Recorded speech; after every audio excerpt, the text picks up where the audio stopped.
No longer unsophisticated, rudimentary leaps and loops of the past.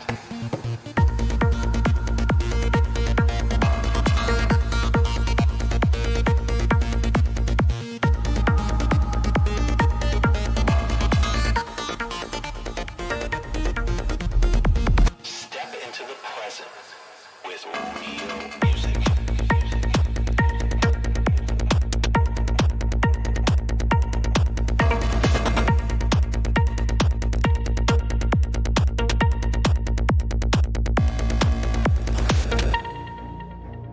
No. Video game music has stepped into modernity. No longer the bleeps and bloops of the past. Video game music has moved forward with full orchestras, live performers, real instruments.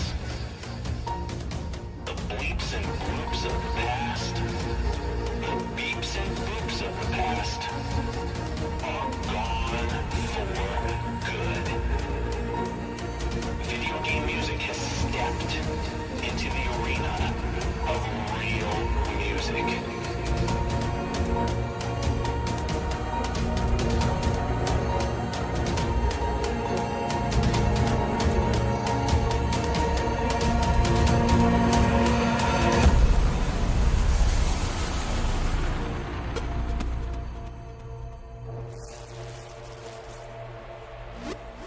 Real instruments.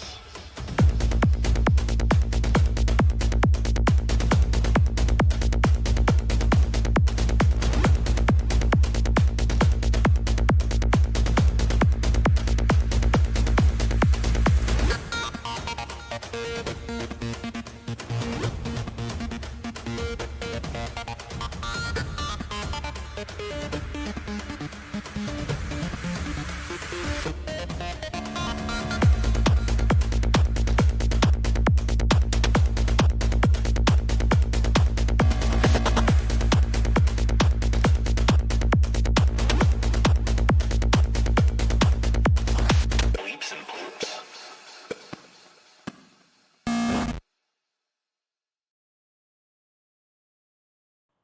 Hello. Let me know if you can hear me.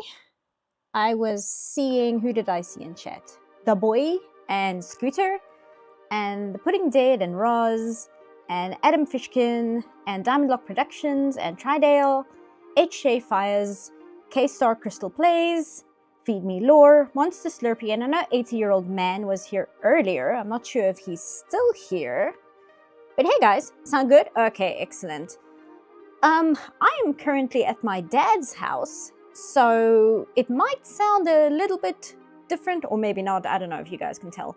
I'm not entirely sure what his Wi-Fi quality is, so we're just going to take the stream as it happens to us, essentially. Let me transition to Clip Studio Paint. I have the window a little bit smaller than I usually do, just so I can see the chat. But hey guys, how's it going? And once again, I'm not entirely sure who we're drawing today, so I mean, I'm open for productions. I'm open for suggestions. I have been having a month. I'm not gonna lie. Actually, let me make this window a bit bigger. I can say in the meantime, the song I was playing is called Pong on OC Remix. I found it yesterday. I'm like instantly obsessed with it. It's really good. Let's make this a bit smaller so I can see everything. There we go. Hopefully no tourists. Yeah, luckily it's getting colder here. So not as many tourists as we usually get, but we'll see. My brother actually theorized what might be happening is once my upload bitrate gets to a certain height, our ISP might be throttling our connection, and that's why it like dies. But I'm still not sure what's going on, but we're in a different house. So new exciting ventures are ahead of us. Work has been busy. How am I? I've had a bit of a month. My mother needed surgery this month, so a lot of it has been me running around just taking care of the house and making sure everything is like in order and stuff. While at the same time, I'm trying to get some paperwork in order to do a overseas trip. I think I mentioned that before. And the embassy is just not opening up for visa applications. And it's been really, really hard, like trying to like go back and forth with them. So I've got those two things going on. And then just, I don't know, I just feel like I've had a lot on my plate. So we might be a little bit more low-key this time. And my mom's doing better. Yeah, she's doing fine. Somebody said Papyrus. Do you guys want to do Papyrus? I mean, I'm cool with that. I haven't drawn Papyrus in a while. But I'm happy to do that if you guys are cool with that. Where are you going? I want to visit a friend of mine who lives in Poland, because I've never been to Poland and I want to visit them. Everybody's fine with Papyrus? Okay, cool. Because like, I mean, I can restart if people are like, no, I hate Papyrus. I never want to see you draw Papyrus. How dare you even ask me that? So what can we have him do? I kind of have him in this pose. But yeah, my mom's fine. It's just, you know, it's a lot of like aftercare stuff and things like that. And maintaining the household, doing all the driving around and things like that, making sure everything's in order. You know, adult stuff. But it's left me a little bit worn out. Poland is cool from what I hear. I'm looking forward to it if the embassy will actually allow me to have an appointment. Because the thing is, the embassy, it's not even to get the visa. The appointment is just to like show up and be like, hey, would you guys mind giving me a visa so that I can visit the country? It's just like seeing them to ask permission. So very frustrating. But I'm not going to go into too much detail. But a lot of paperwork and then a lot of waiting around. And I think it has less to do with the actual doing and has more to do with the fact that it's a lot of stress. If you know what I mean, it's a lot of stress all at once. I don't like this leg position. I'm not happy with this already. But otherwise, I've been toying with the idea in between everything else I'm doing, right? Because I'm doing the Velma video, I'm doing whatever for the household, and whenever my studio contacts me for a new job that they might need me for, I'm also considering maybe doing like an animatic for something, because that's something I've wanted to do for years now, and the bug has just bitten me quite hard. And I was speaking to a friend of mine who's also, he's a director, and he was saying he thinks it might be a very good idea because it would be an excellent exercise in just working more economically, because I'll be doing a lot of work just like as a single person. You know, you have to do the entire production cycle completely on your own. And he was saying he thinks it's a great way to kind of just work a little bit more economically and being more economical with my workflow and stuff. And it would be a good exercise for that, on top of just making like, you know, a cool product. Your cat says hello. Hi. Odd, I visited England a couple of years ago and I didn't need a visa. Yes, but I'm from South Africa. Nobody likes us. They don't want to give us visas for reasons. But it's not even the no, they don't want to give me one. It's just the embassy not opening up for appointments, like at all. And nobody can really figure out why. But whatever, there's not much I can do about it. But it's been a weight on my mind. To draw art and yap for like 2 hours at the least. So let's see. So his cape, how do we want the cape to go? I used to draw him with like a very big dramatic cape, but I think I don't want to make it too big. And I want to kind of, because I've got this flow going on here, like this. So I think I just want the cape to kind of follow the same line of action, kind of like that. South Asians, many South Asians live in South Africa. Yes, they do. We have a very large South Asian community here. Maybe not, because I was looking at the census percentages the other day. I don't even remember why. but not as many as one would think. Like, I was quite surprised. I thought the number would be much higher than it is. But we do. We have a very large South Asian community. I'm from Canada and we like you. I'd love to see that. Given your background with animation, I don't think I've seen much of it on your channel, so seeing one of your animatics would be pretty sweet. I think so, and I recently just got bitten by a song that I quite like, but it's not one of my absolute favorites, which is actually a good thing. Because if I were to try and do an animatic for a song that's like one of my ultimate favorite songs ever, I would get so burnt out having to listen to the song over and over again to make sure everything is timed correctly, that I would just get sick of it. So I think it would be good to use a song where I like it, but it's not my favorite, because I won't end up ruining the song for myself. You know what I mean? So that's what I was thinking. And fandom-wise, I was thinking of doing it for Mass Effect, and doing like a big sappy, like you know, like a ship-based AMV, because I will never be over Commander Shepard and Garrus. I mean, if you've been on my channel long enough, you know this about me by now. And I've wanted to make an animatic kind of thing for, I think, years now, but I would always intimidate myself out of it completely. But I figured, well, if I frame it to myself as like an exercise, maybe I'd be more willing to give it a try. Because even if I don't complete it or I burn myself out, at least it'll be like, okay, well, we all learned something, you know. Hey, Dana. But we'll see how it goes.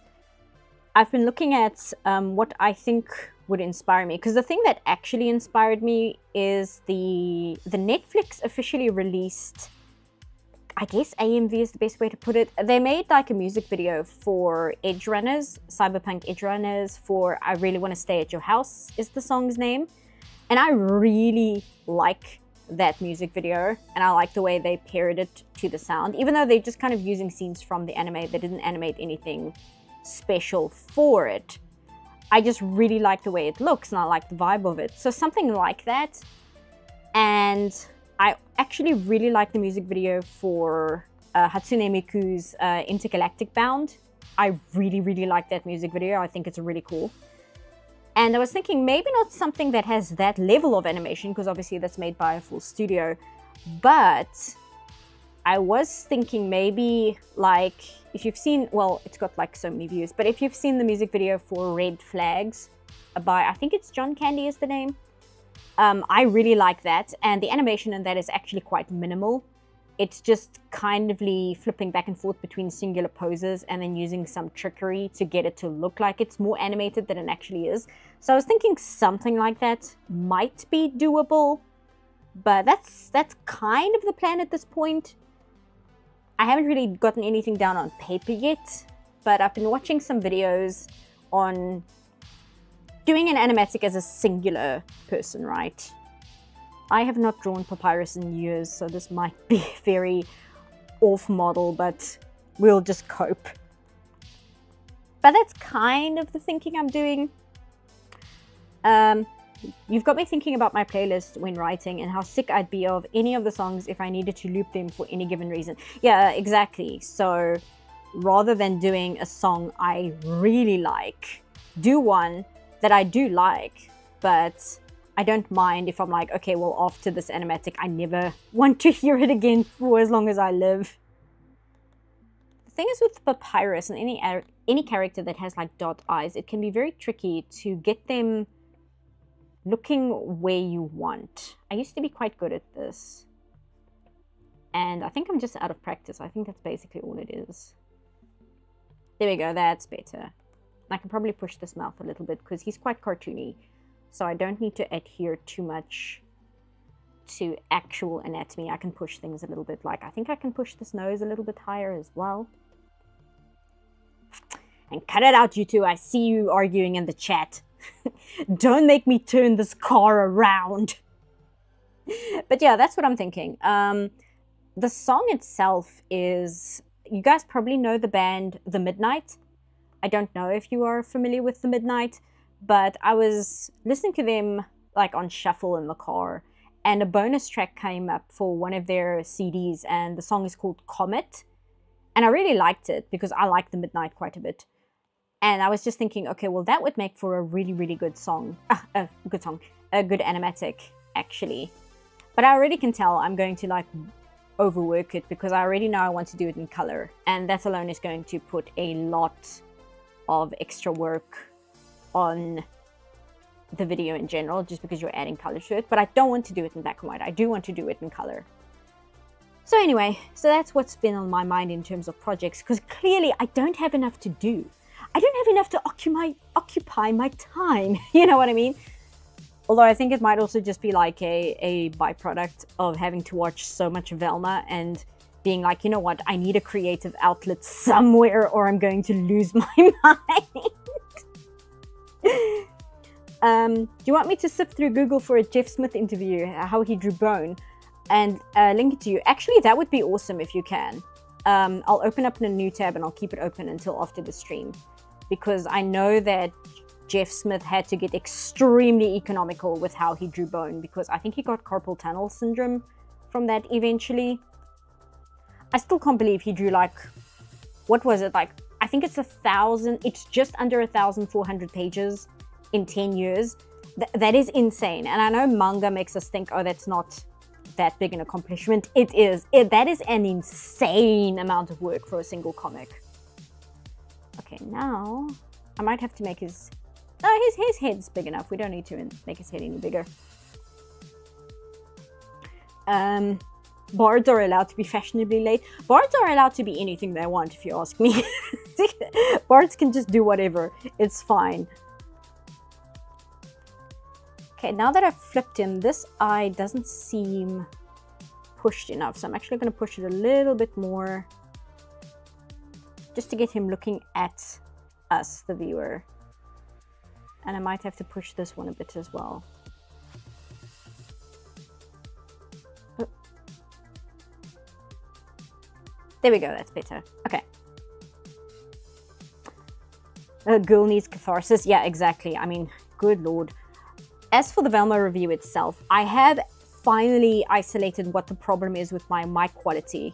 What I eventually ended up doing is, instead of trying to record through the USB into Audacity or Reaper or any of the programs, I recorded directly to the mic, and then I would copy and paste it from the mic's internal memory onto my machine. So there's like no ambiguity on whether is it Audacity, is it Windows, is it noise cancelling, and it is just, quite frankly, the lack of noise insulation in my room.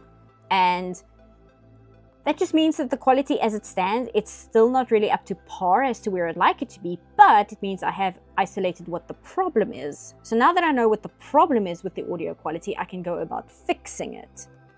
So I've ordered one of those like noise cancelling booths, like the little thing that you just kind of put around the mic, not like an entire setup. And that should come later this month. But in the meantime, I'm still working on the video, even though the audio is not going to be up to par just yet. Just because I want something to edit, because I actually really enjoy editing.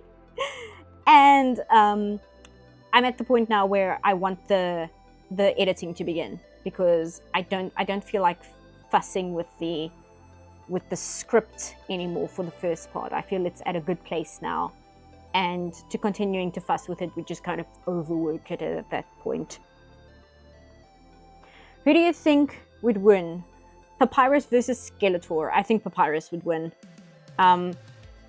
Because Skeletor, he has powers, and but he kind of he relies on manpower, whereas Papyrus is just kind of badass on his own. He doesn't need like extra hands. The only problem is Papyrus is inherently not violent, whereas Skeletor is. But I think he could do it. I think he could take down Skeletor if he tried hard enough. I see some questions about Easter. Little tip for the audio installation. Might sound kind of silly, but it works. Try taping hoodies and pillows and stuff around the room. I know it sounds really stupid, but it works really well. you know what? I do believe you. The problem is with my room in my house in general is because it faces the ocean and it's got a view of the ocean, a very large part of the house is wide windows that are just facing south. And the rooms themselves they're like open plan rooms. So there is a lot of empty space just in the room itself. So that's also a big contributor to why I have trouble with the noise, because it's a very large open space that is very difficult to insulate on its own. I tried recording in the car once, but I didn't like the way that sounded. I felt that sounding underwater from being recorded in my room was still kind of preferable to the recorded in the car sound I got. Let me just see. Just going to...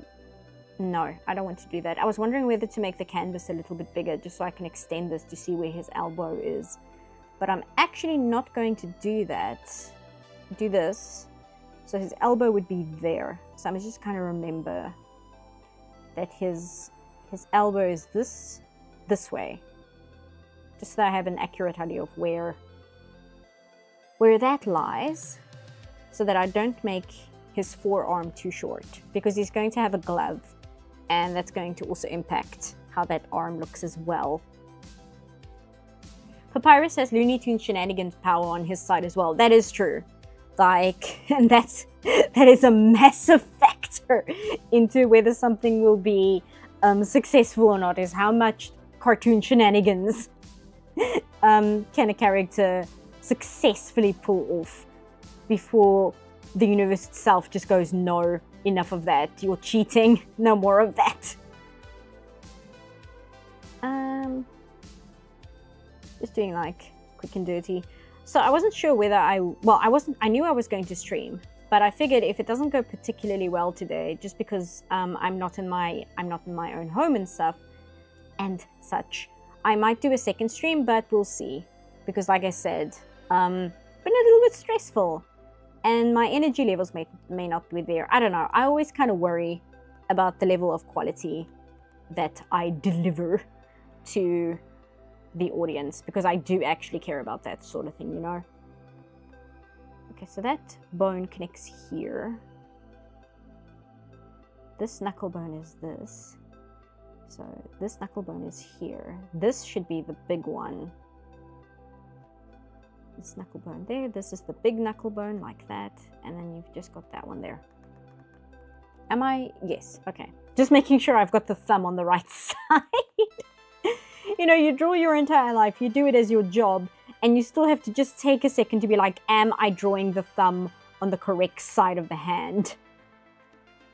Okay, so this here, this here, this here, this here, thumb over here.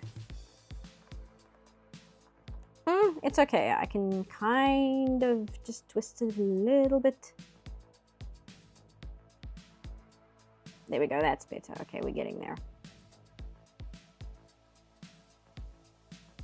Actually, I can make his hands a little bit bigger because, again, he's quite cartoony, so you can kind of get away with messing around with proportion more than like a more human figure. Because with human figures, you tend to have to be careful because it's way easier to make them look very uncanny unless you're going for an extremely stylized look. Oh, we are. Are we not? Yes, we are. We're rotated the right amount. Seeing Papyrus is making me super nostalgic.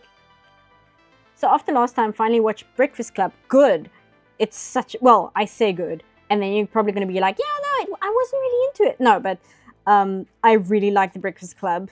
If for no other reason than the character writing. And I was saying to my dad, it was surprisingly it came up in conversation today.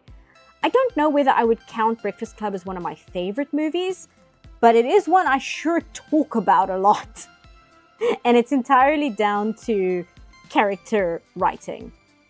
And just because that movie is so stripped down, it only has about 7 actual characters. You see the parents at the beginning of it, but essentially there are only 7 characters in the entire movie, and only 5 of them get major focus. And it all takes place apart from a handful of scenes, it's all in one room, one large space. So all you have to rely on is character writing. You can't rely on any other kind of tricks of the trade to make the movie more than what it is. You are entirely reliant on your writing. And I think that's a big reason why the movie is as good as it is. I once saw somebody say that they're really surprised there hasn't been like a stage play adaptation of Breakfast Club, because it would lend itself so well to that. Not just because of the limited space, but because a lot of the Breakfast Club is dialogue. It's an extremely dialogue-focused movie. So it would be perfect as a stage play. And I don't know why that hasn't been done yet. Even if it's like an unofficial stage play, correct? But anyway, I think the movie is extremely good.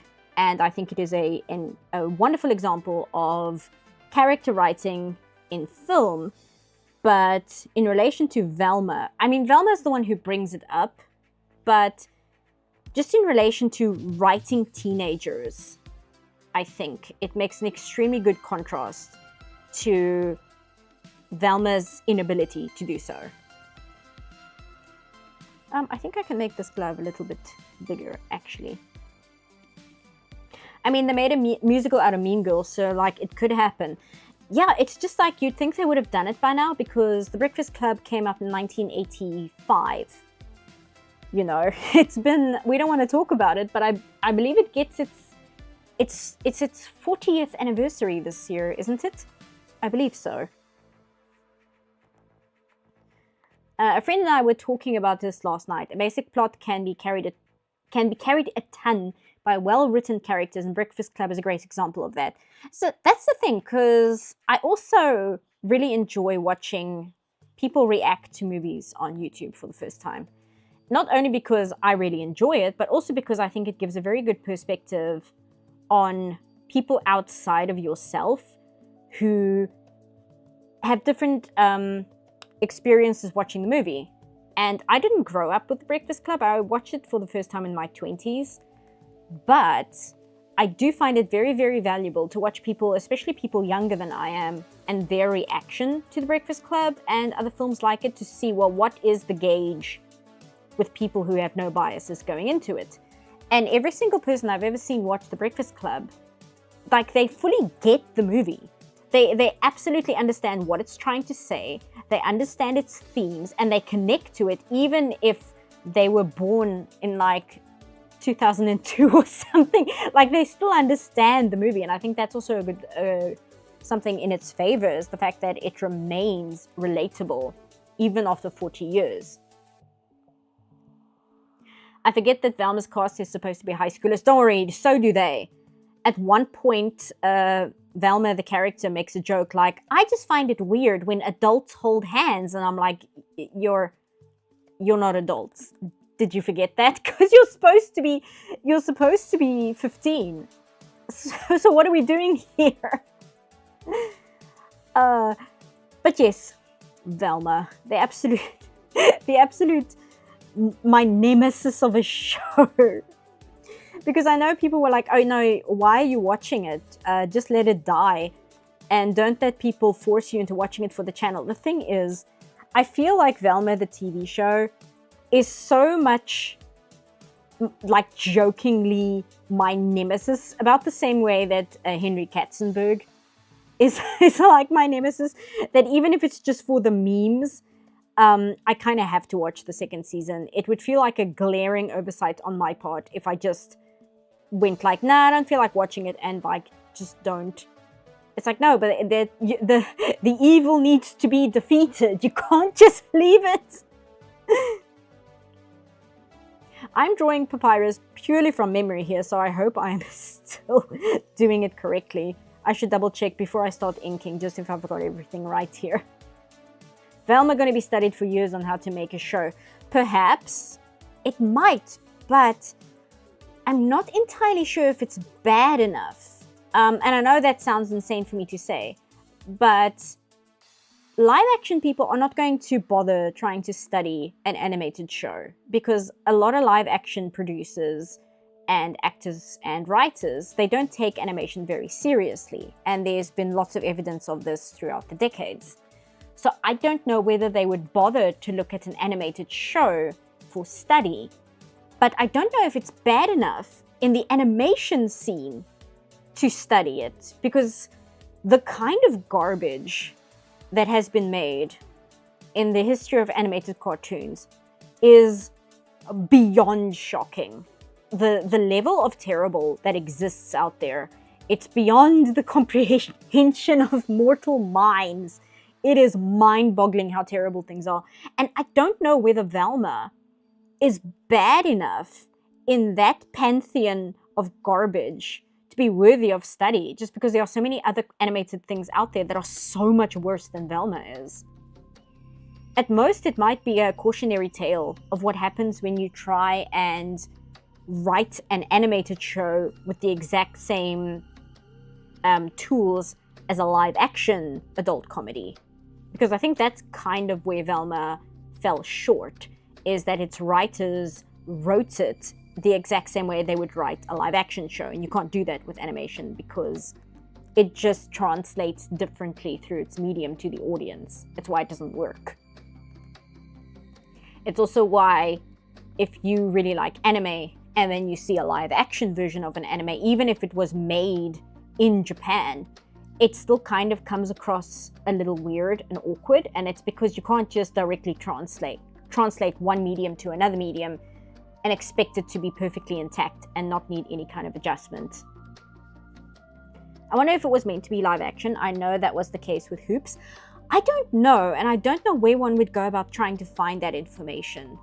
And I don't want to make wild speculations in my videos if I don't have any, evidence as to why I believe this might be the case. Excuse me, hiccup. I do make an assumption in the new video regarding the second season of Velma, but at least I'm able to back it up with evidence as to why I believe what I'm saying is true. But in terms of, was Velma meant to be a live action show, I don't know. I actually think, as a wild assumption without any evidence, I feel that what might have happened is that Mindy Kaling wanted an animated show. She wanted in her repertoire to be like, I made an animated adult cartoon. And then she tried to find a way to make that happen. And I actually feel like I might want to say this in the review itself. I'm still kind of boiling over what my final thoughts would be. But I'm kind of zeroing in on the thought that Mindy Kaling's approach to an animated cartoon is the same approach that AI artists have, where Mindy Kaling didn't want to make an animated show. Mindy Kaling wanted to have... Oh, thank you, Avina. Mindy Kaling wanted to have an animated show, if that makes sense. She didn't want to go through the production of making one. She just wanted to have one. Hey, Catharsis, thank you so much for the super chat. That's very kind of you. I just learned you cannot donate to YouTube with a China VPN. Thanks, Avina. That sucks. I'm so sorry to hear that. Also, why can't I heart your super chat? Did YouTube take away that function? YouTube will sometimes just delete functions. They'll just be like, okay, we're removing that. No more of that. And it's like, oh, I guess I just can't do that anymore. But yes, that's kind of the final thought I feel if I had to project my own opinions onto Mindy herself, is that she never wanted a cartoon. Well, she wanted an animated show, but she wanted it to just exist. She didn't want to sit down and go through the making of animated cartoons. She had no interest in the production side of it. She had no interest in the methods that you go about making a cartoon. She just wanted to have one. She wanted one to exist.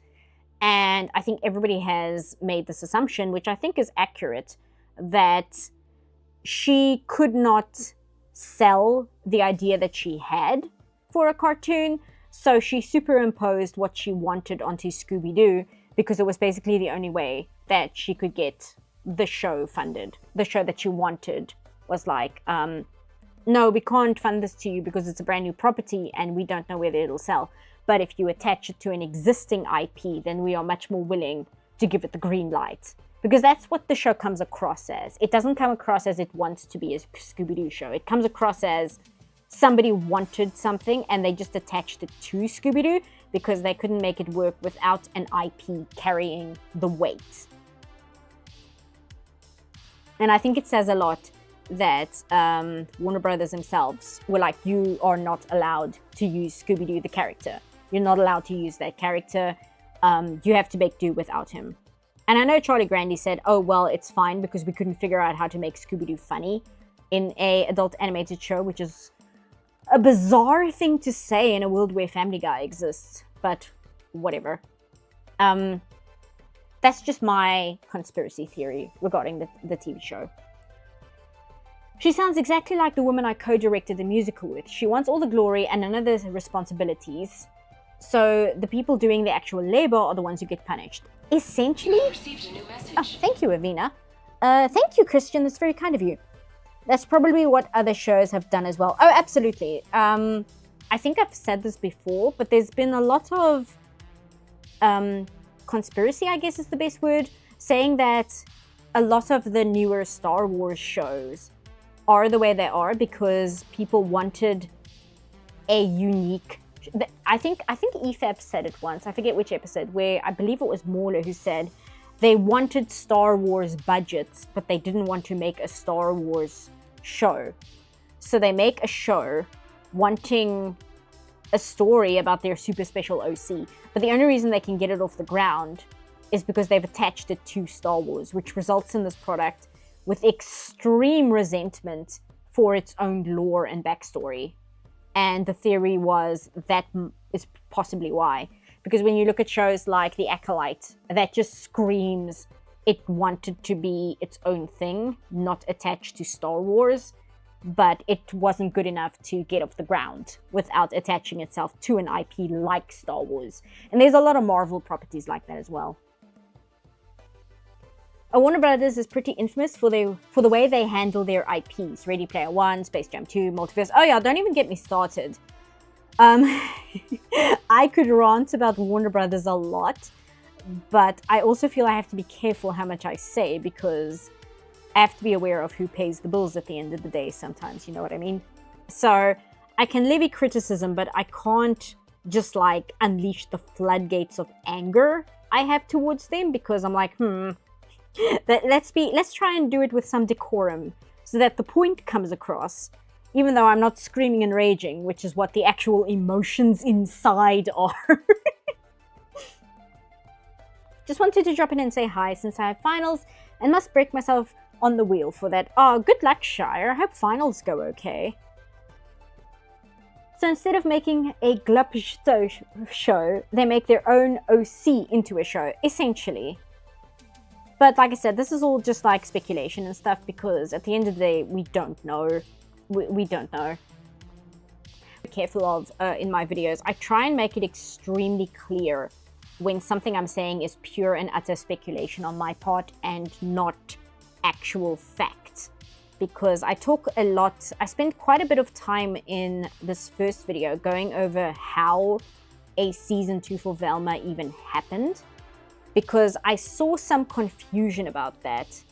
And I don't like throwing other YouTubers under the bus. But I saw people commenting on my video regarding Velma's second season who were quoting Saberspark. I might have spoken about this before, I can't remember. I can't always remember what I think, what I say to people on Discord and what I've said in chat. But people were quoting Saberspark saying, Saberspark said they made season 1 and 2 at the same time and there wasn't any time for changes and stuff. So I watched Saberspark's video discussing this and I was a little bit horrified that he got some information wrong. And him having like 2 million subscribers, he then gave information which wasn't like a lie. It wasn't that it was false, but he was speaking from a place where he didn't really understand how it worked. And so he just voiced his opinions and assumptions of it as if it was an absolute fact. And then I had people come to my video and then state those things as if it were absolute facts. And so I spent maybe like 15 minutes in the Velma video, the first one, just kind of trying to better explain how the second season of Velma happened, because it's not as simple as, oh, they made both seasons at the same time. They did, but it's not in the way how people have presented it online. Da Boy says, my main theory about the second season is still that they had 20 episodes greenlit and they split it in half to make 2 seasons. If they'd gotten season 3, then I would be confused. That is exactly what happened, but also it isn't. And this is why I spent like 20 minutes in the very first Velma video kind of going over how that process works, because that is what happens, but that has been an industry standard thing since 2008. Almost 20 years ago, that has been a method of making animated television. And that's where I think people get confused, because I think people believe that this was some kind of unprecedented brand new thing which happened, where, oh no, they just ordered 1 season and then suddenly decided to cut it in 2.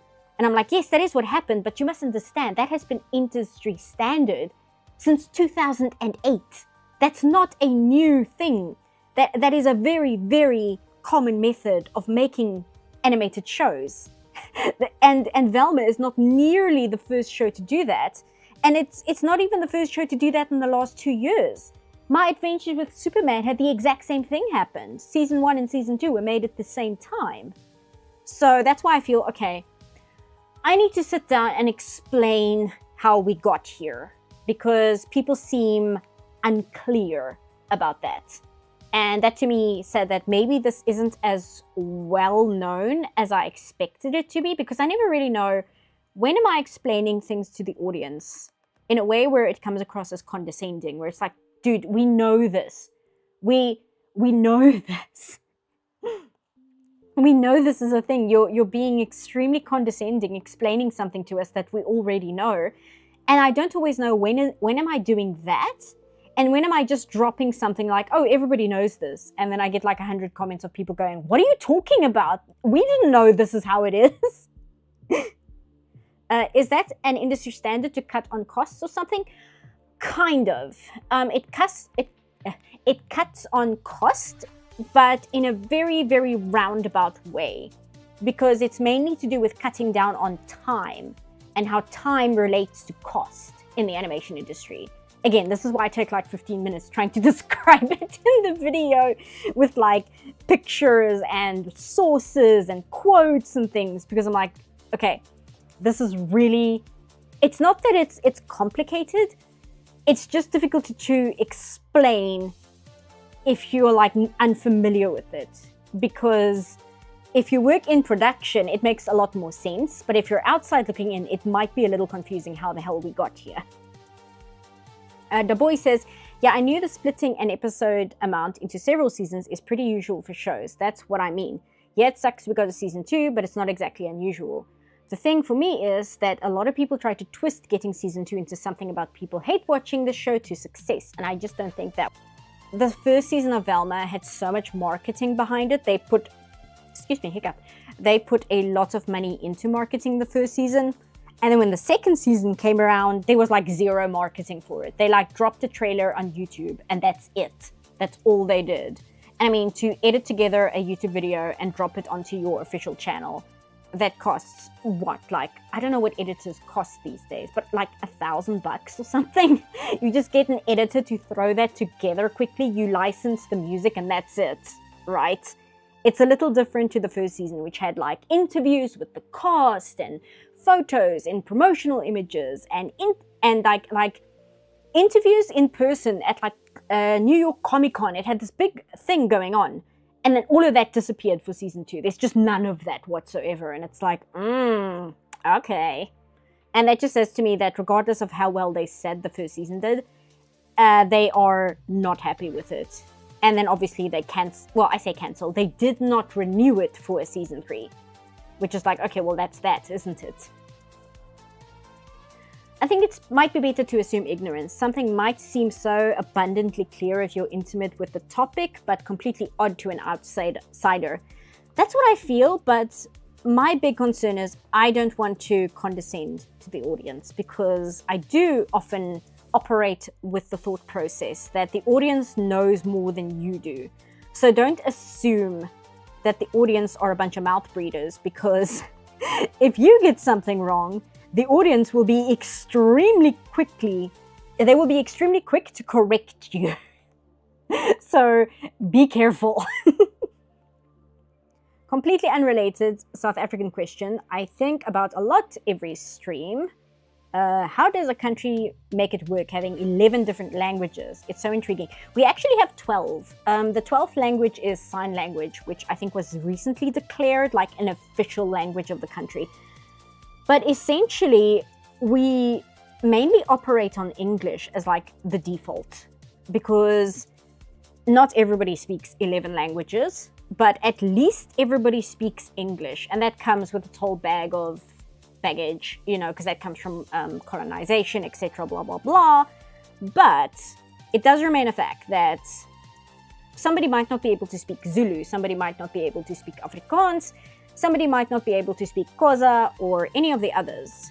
But at least everybody can speak English, because a lot of television is in English, a lot of American things are in English.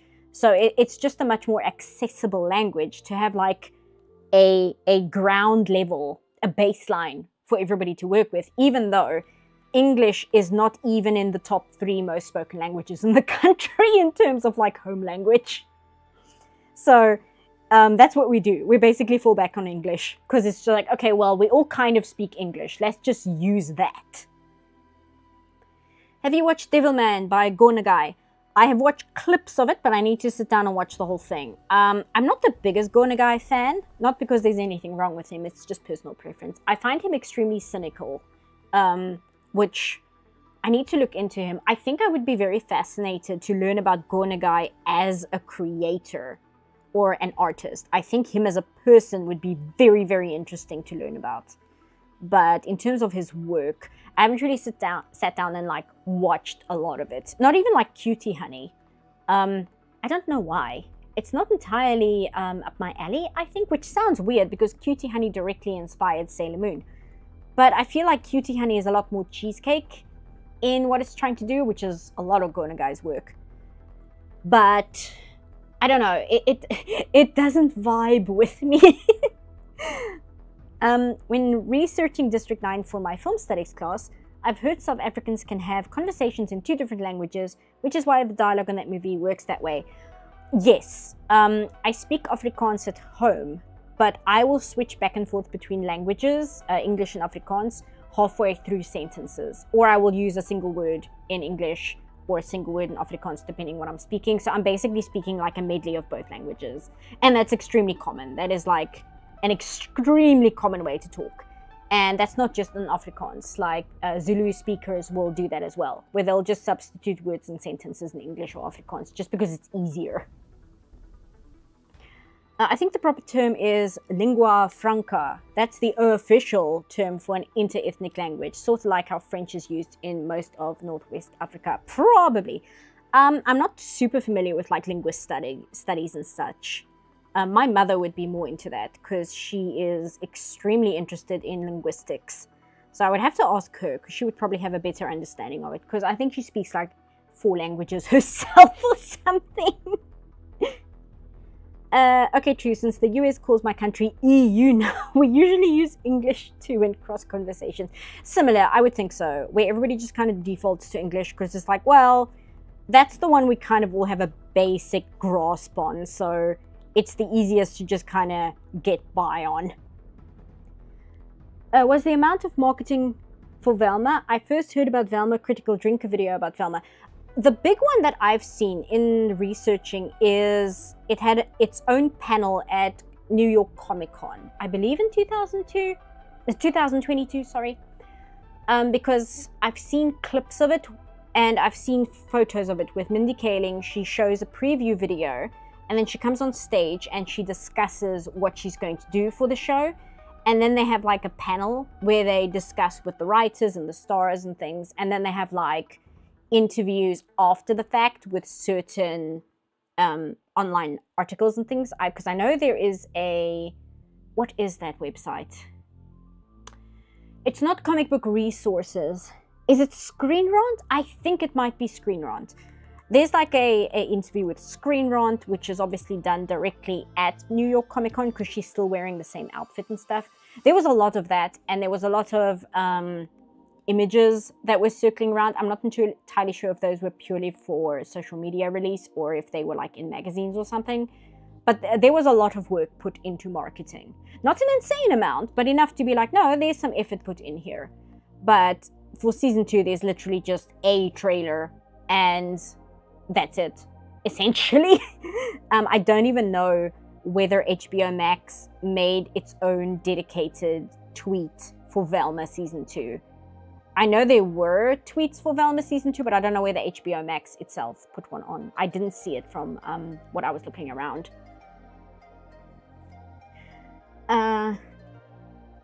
Sorry, I'm just checking chat because sometimes I'll just start talking and then I'll have to like tune back into chat and be like, okay, what were we talking about? Did Mindy kiss anyone on stage without asking permission? I don't know. And I am still not over her thinking that was a funny thing to talk about on Conan. So I would prefer not to know because she already infuriates me more than humanly possible. She's busy getting into like passive-aggressive fights with Meghan Markle at the moment. And I only know this because my mom likes following Meghan Markle because my mom thinks she's terrible. My mom can't stand Meghan Markle, but she likes following it for the mess. So my mother was the one to be like, oh, did you see that Mindy Kaling was on Meghan Markle's new show? And I was like, oh, of course she was. Of course she was. I don't remember much marketing, and I knew about the show since it was announced. Yeah, it wasn't, like I said, it wasn't this mass marketing campaign, but enough to be like, oh, they do actually want people to know about this. Because there's like article interviews, there's video interviews, all kinds of things. There's none of that for season 2. For season 2, there are only articles talking about the fact that season 2 exists and how much people hate it. But there's no actual interviews with Mindy or like getting statements from her or anything like that. That's all just gone. Lamau, of course, Mindy would pick a fight with Meghan Markle. Yeah.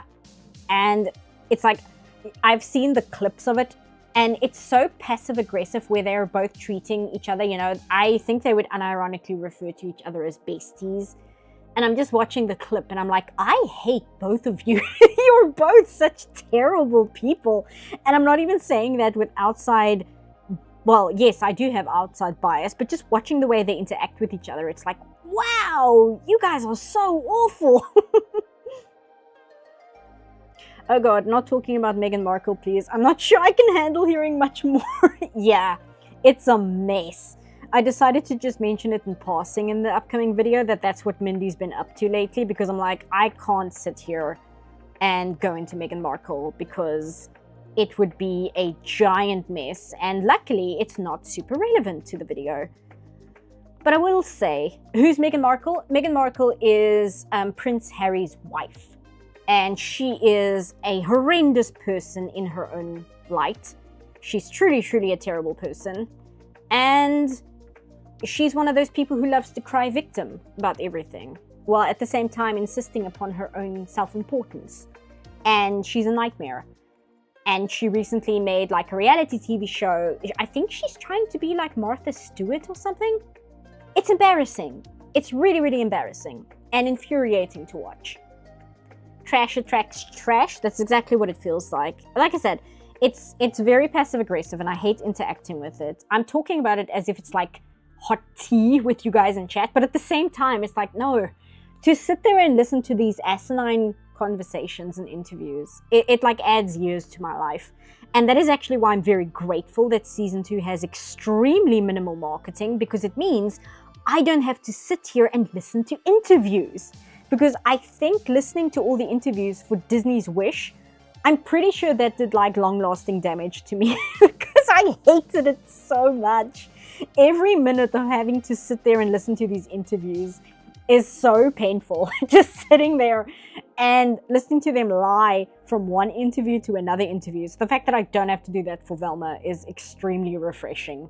Where I can just talk about the fact that Mindy just refuses to talk about it now, and it's like, good, I don't want to hear about it.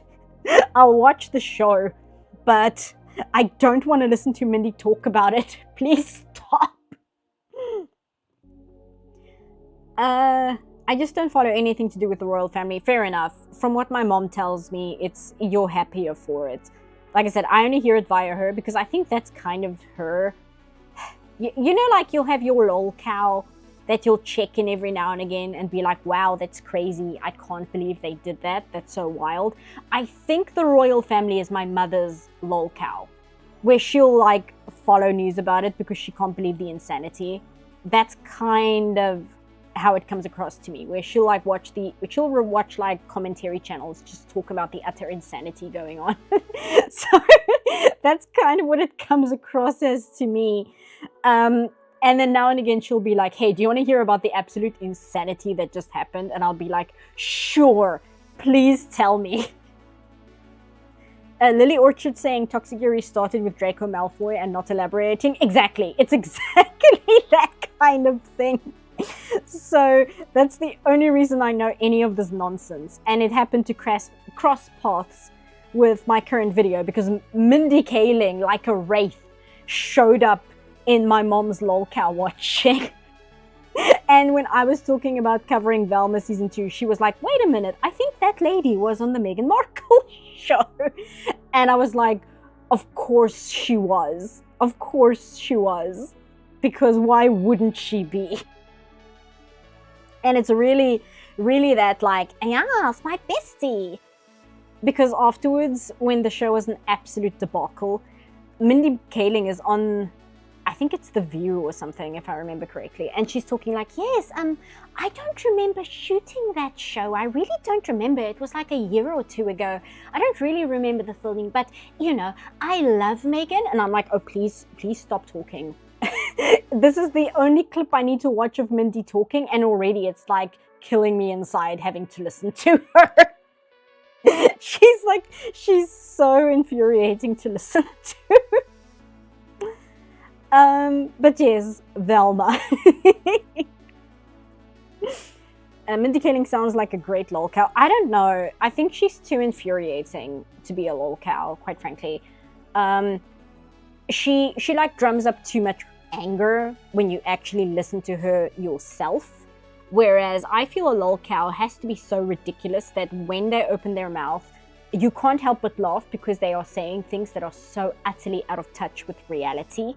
And that's where the, I guess, for lack of a better word, entertainment comes from, is just how disconnected they are from reality. Whereas with Mindy, she doesn't come across that way. She comes across as somebody who is just very, very much a product of Hollywood and a product of somebody who grew up in the upper circles of Hollywood. Because, I mean, her family's rich, and she graduated from an acting college in California itself. So she's got the upbringing. But I don't think she's entertaining to listen to, if that makes sense. By the way, I apologize if I reacted a bit too strongly to Markle. I mostly meant that facetiously. So I'm sorry if it came off as a bit aggressive. Not at all, because I understand that like reaction of like, oh Lord, please let's not.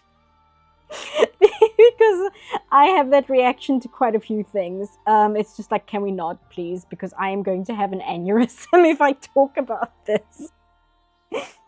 I miss the days when I just knew Mindy as that chick on The Office. Yeah. But yes, so Velma. I finished the very long section of the video, as in I finished editing it and everything. The opening section of the video where I just discuss how a second season happened and how cartoons kind of end up with its season split into two. So the next part I have to record is, I think, the first 5 episodes. I'm not recapping them the same way I did season 1, because if I had to do that, it would make for a terrible video just because of how unfocused the episodes are. So I'm doing it in a much more condensed version of it and just kind of homing in on very specific topics within the episodes I want to talk about. So that's what I have to do next, and that's going to be the major bulk of the first video. And then I'm going to do the last 5 episodes in the second part, and then I'm going to focus on the Halloween special.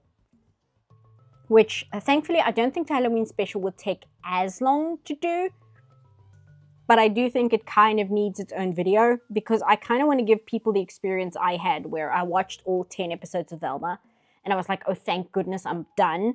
And then you remember that the Halloween special exists. And it's like, guess what? You still have 40 minutes of this you need to watch. And it's like, no!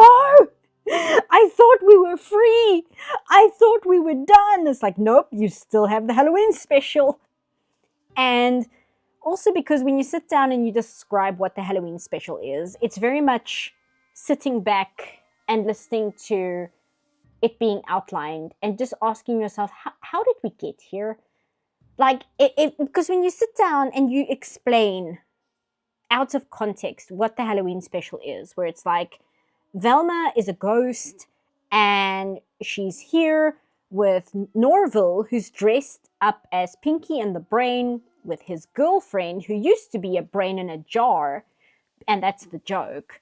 And Daphne is there, and she's trying to get Velma back into her body, but they're trying to deal with another ghost besides Velma herself, who's a ghost, and also Norville's grandmother, who is wanted by the government, is running a day spa for brains that nobody knows about. Like, you hear all of that and you're like, how did we get here? Like, what are you talking about? What? Like, it just sounds like the ramblings of a crazy person. So I kind of want to translate that experience to the audience, because I find that's the best way to try and handle Velma, is to try my best and describe the experience of watching it without just sitting there and screaming and ranting about how bad it is, how terrible it is, I can't believe this exists, etc. Because that's entertaining, but it doesn't really communicate much of the experience of watching the show. And I want to try and at least translate what it's like watching the show without making my own video a chore to sit through, which I run a big risk of doing just because of the way that the second season is structured, which is horrendously. It's so badly structured. When you think about it from a linguistics POV, it's a bit weird used as a global... Oh, you're talking about English, the English language. This is some late stage 2 million plus words in a fan fiction kind of plot. That's exactly what it comes across as. It comes across as things have gotten so far off the rails. We are in like the latest seasons of Family Matters. I don't know whether you guys remember Family Matters or ever watched Family Matters. In the early season of Family Matters, it starts off like a pretty average late 80s family sitcom. And by the end season of Family Matters, there are robots, there are like Jekyll and Hyde, evil clones, there are, I think there is aliens at some stage, there's an evil ventriloquist dummy that comes to life and possesses people. Like, and it's like, remember when this was essentially the same kind of show as Full House? That's kind of what the Velma Halloween special is, except it only had 20 episodes to get here. That's insane. Like, how did this happen? How did you speed run late seasonal rot with only 20 episodes to you? You've done it, CPAF. You've described the Velma Halloween special, and now I want to rob a liquor store just to balance my mood. It's so terrible. And the worst thing is, right, to make these videos, I watch The Thing, whatever it is, a minimum of 4 times, just through various ways. So I can't really remember the finer details of the Halloween special, which is why I'm going to have to watch it another 3 times as I'm writing and stuff. And that's the part that also kind of grinds down on you, is just kind of watching it over and over again. And the big danger comes from you start noticing more and more things about it that are just absolutely insane. And you're like, I can't talk about everything insane in this show because we're going to be here forever. there's just no way to talk about everything. Yeah, so it is quite an endeavor sometimes. You know, at least Wish is just a movie, and at least with Wish, I only focused on Magnifico. I didn't have to talk about the movie itself, otherwise that video would have been like 6 hours long. But Velma is its own unique beast of a show. And then you watch the thing 1982 4 times because maybe it will be relevant somehow. That does actually happen. Like, sometimes I'll want to make a reference to something and I'm like, you know what, I'm not entirely sure whether this reference is accurate. I better sit down and watch this entire movie because of a 20-second reference, just to make sure I'm not talking a bunch of nonsense. Because if I do make a mistake and I am talking a bunch of nonsense, there will be somebody in the replies in the comments to let me know. But more frustrating, there will be like 50 comments of people saying the same thing, and it kind of derails the conversation in the comments. It's not so much that I get annoyed that people remind me I make a mistake, it's that becomes a focus for people, and then we don't discuss like the bigger problems with the show, which I think are much more interesting to discuss, rather than just like, hey, you got this fact wrong kind of thing. So I try very, very hard to get my facts correct as much as I can. Velma season 2 to us in 2024 being like, stand ready for my arrival worms. 4 times isn't against the Geneva Convention. What do you think of the new Fantastic Four? I think the trailers look good, but the rumors worry me a little. I am just kind of done in terms of superhero, which that sounds reasonable because of how Marvel is at the moment. But the thing is, I've never been super into superheroes to begin with. I really like Batman. I think I've said that several times. But superheroes in general, it's not something that captures my interest specifically. And when I say that, I specifically means like the traditional American superhero. And this is going to be completely blasphemous, but I remember The Incredibles came out, and I like The Incredibles. It's a good movie, but I can't say it's a favorite of mine, and I don't really see it as being as brilliant as other people say it is, simply because it is a superhero movie, and inherently that means that it won't connect with me as much because I'm not particularly interested in straightforward superhero movies. And I do understand that's like really terrible to say, because it is a really, really good film, but its very existence as a superhero movie means that it doesn't hit for me the way it does for other people. And I remember very, very clearly, I went to go see Big Hero 6 with absolutely no context for what it would be about, and I was enjoying it, and then it became a superhero movie, and that's where I really struggled remaining into it, because my problem was I was actually really interested in the human pathos happening. I was interested in the story of the brothers and things, and then the superhero stuff started. And movies have this thing where they can't do a superhero story without making it an end-of-the-world scenario. And that's just, I wasn't as interested in that as I was the story of the brothers. That was the part I was most interested in. So for it to suddenly turn into a superhero setup, I felt it really robbed the movie. It completely sidetracked it from what I thought was good about the film. But I do recognize that that might simply be because I am not particularly into superheroes as a rule. So it might be a problem, that the problem lies with me instead of the film itself, you know? So I am not somebody who would really go and watch a Marvel movie or a DC movie unless there's something about it that particularly grabs me. For instance, I really like Guardians of the Galaxy. I am a massive fan of Guardians of the Galaxy, the films specifically. But I still didn't watch Endgame just because the Guardians were in it, you know? That kind of thing. So it's difficult because it's entirely a subjective thing on my part. It's not because I think superhero films are bad or dumb or anything like that. It's just I am really very aware of the fact that that is a genre that for whatever reason doesn't connect with me outside of certain films and angles where the ingredients are very, very specific. Like I said, I really enjoy Batman, and my favorite Batman movie is Under the Red Hood. And the reason I like Under the Red Hood so much is because that movie is carried entirely by the interpersonal relationships between Bruce Wayne, Dick Grayson, and Jason Todd, as well as the Joker and Alfred to a lesser degree.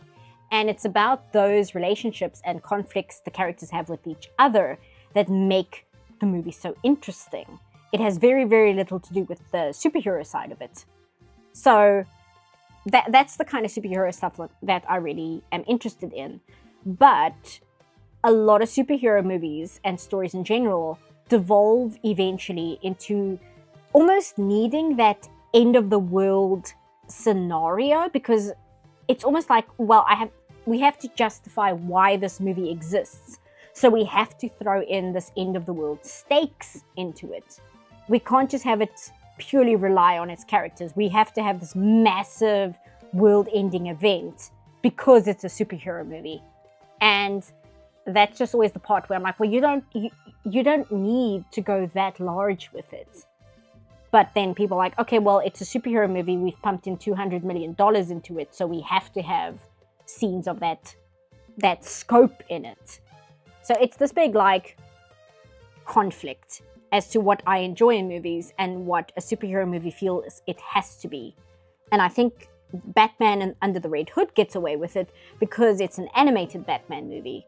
So people kind of almost expect less from it because it's not this massive live action $200 million, special effects film. So it's given more leeway to focus on the interpersonal relationships going on there rather than, oh, there's a big sky laser that's going to blow up the planet, right? I am more naturally a fan of smaller scale conflicts with some fantastical elements as well. But I think the joy of such large scale things are best appreciated in stories with lower scale heroes. Hence why Spider-Man is one of my favorite superheroes of all time. That I can understand because I do really like the Spider-Verse movies. I feel I liked the second one a bit more than the first one, but I think the first one was a better film, if that makes sense. Like, my enjoyment of the second one might simply be due to the art direction. It might not be entirely because of the writing and such. But I feel that those movies offer enough to them to keep my interest and keep me entertained beyond just, oh, the world is ending, we need to do something about it. Connected pixels only, so where's the hole? Ah, there it is, okay. I'm gonna get going now. There are some other things I was planning on doing about now. Okay, well, thanks for hanging out, Diamond Life Productions. I scared you away with my hot takes about superheroes. I see you answering to Adrian, but the answer is I genuinely like Firefly way back when, but I might feel very different on a rewatch due to how I now feel about the style of writing. I need to rewatch Firefly. It has been far too long for me to really have an opinion on it anymore. I watched it like 15 years ago or something. So I need to give that a rewatch as well. I haven't seen the movie, but I've been putting off watching the movie because I feel like I need to give the show a revisit. But I have heard people tell me to just ignore the movie because apparently it does a lot of things that got people very angry. But I'm excited to see what those things are, at least. But I also need to watch Battlestar Galactica, which I'm toying with a lot more than... Oh wait, no, this is supposed to be black, hold on. Which I'm toying with a lot more than Firefly, because I've received a new message. Oh, thank you, Avina. I really, really like the soundtrack to Battlestar Galactica. I think it is probably one of the best soundtracks for a TV show I've ever heard. but that's personal bias. Oh, here's the heart. Okay.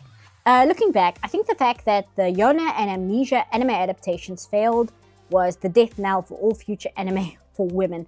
I'm not sure. I think that's a very broad statement.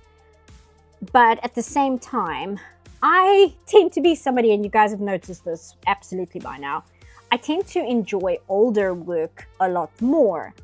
And rather than try and look for something brand new coming out that I can be invested in, I tend to spend more time catching up with shows that were out way before I was born, or that I completely missed and they only got like a cult reputation years later down the line.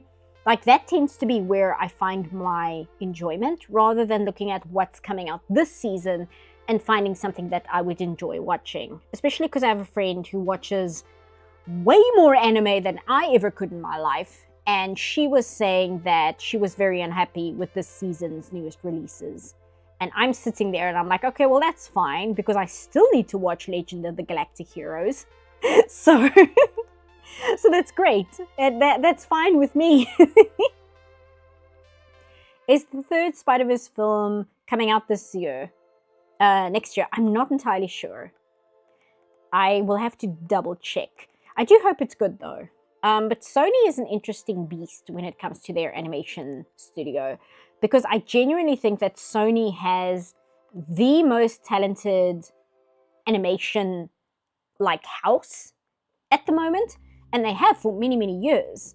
It's just that they so often get hitched to really, really terrible products.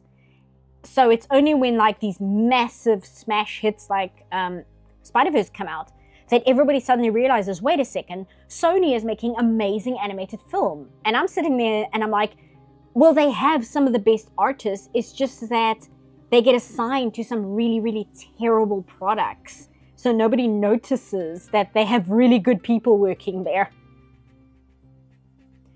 I'm just going to move this a little because I think it's covering chat, but here we go. Madoka Magica is releasing another movie later this year. I did see that. I did see that that's coming out. Not entirely sure. Is it going to follow Madoka herself, or is it the Magia record? Not entirely sure what's going on there. I do know there's another Magical Girls series thing coming out. Oh, I know what it is. It's the Magical Knight Ray Earth remake is supposedly coming out soon. And I know that they announced a new project for, what was it?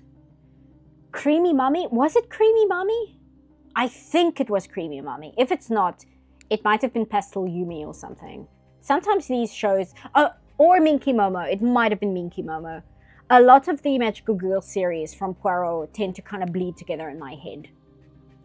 So when I saw, we're getting a new entry into this franchise, I'm like, I completely forget which one of those it is because they don't have any key art for it yet. So I'm like, okay, it's either Creamy Mommy, or it's Pastel Yumi, or it's Minky Momo, or it's Magical Fairy Persia, or what's the other one? Fancy Lala? I think that came out in the 90s. I don't think that was part of the original pantheon of Magical Girl shows. I know the first Hatsune Miku movie is coming out. I saw people talking about that.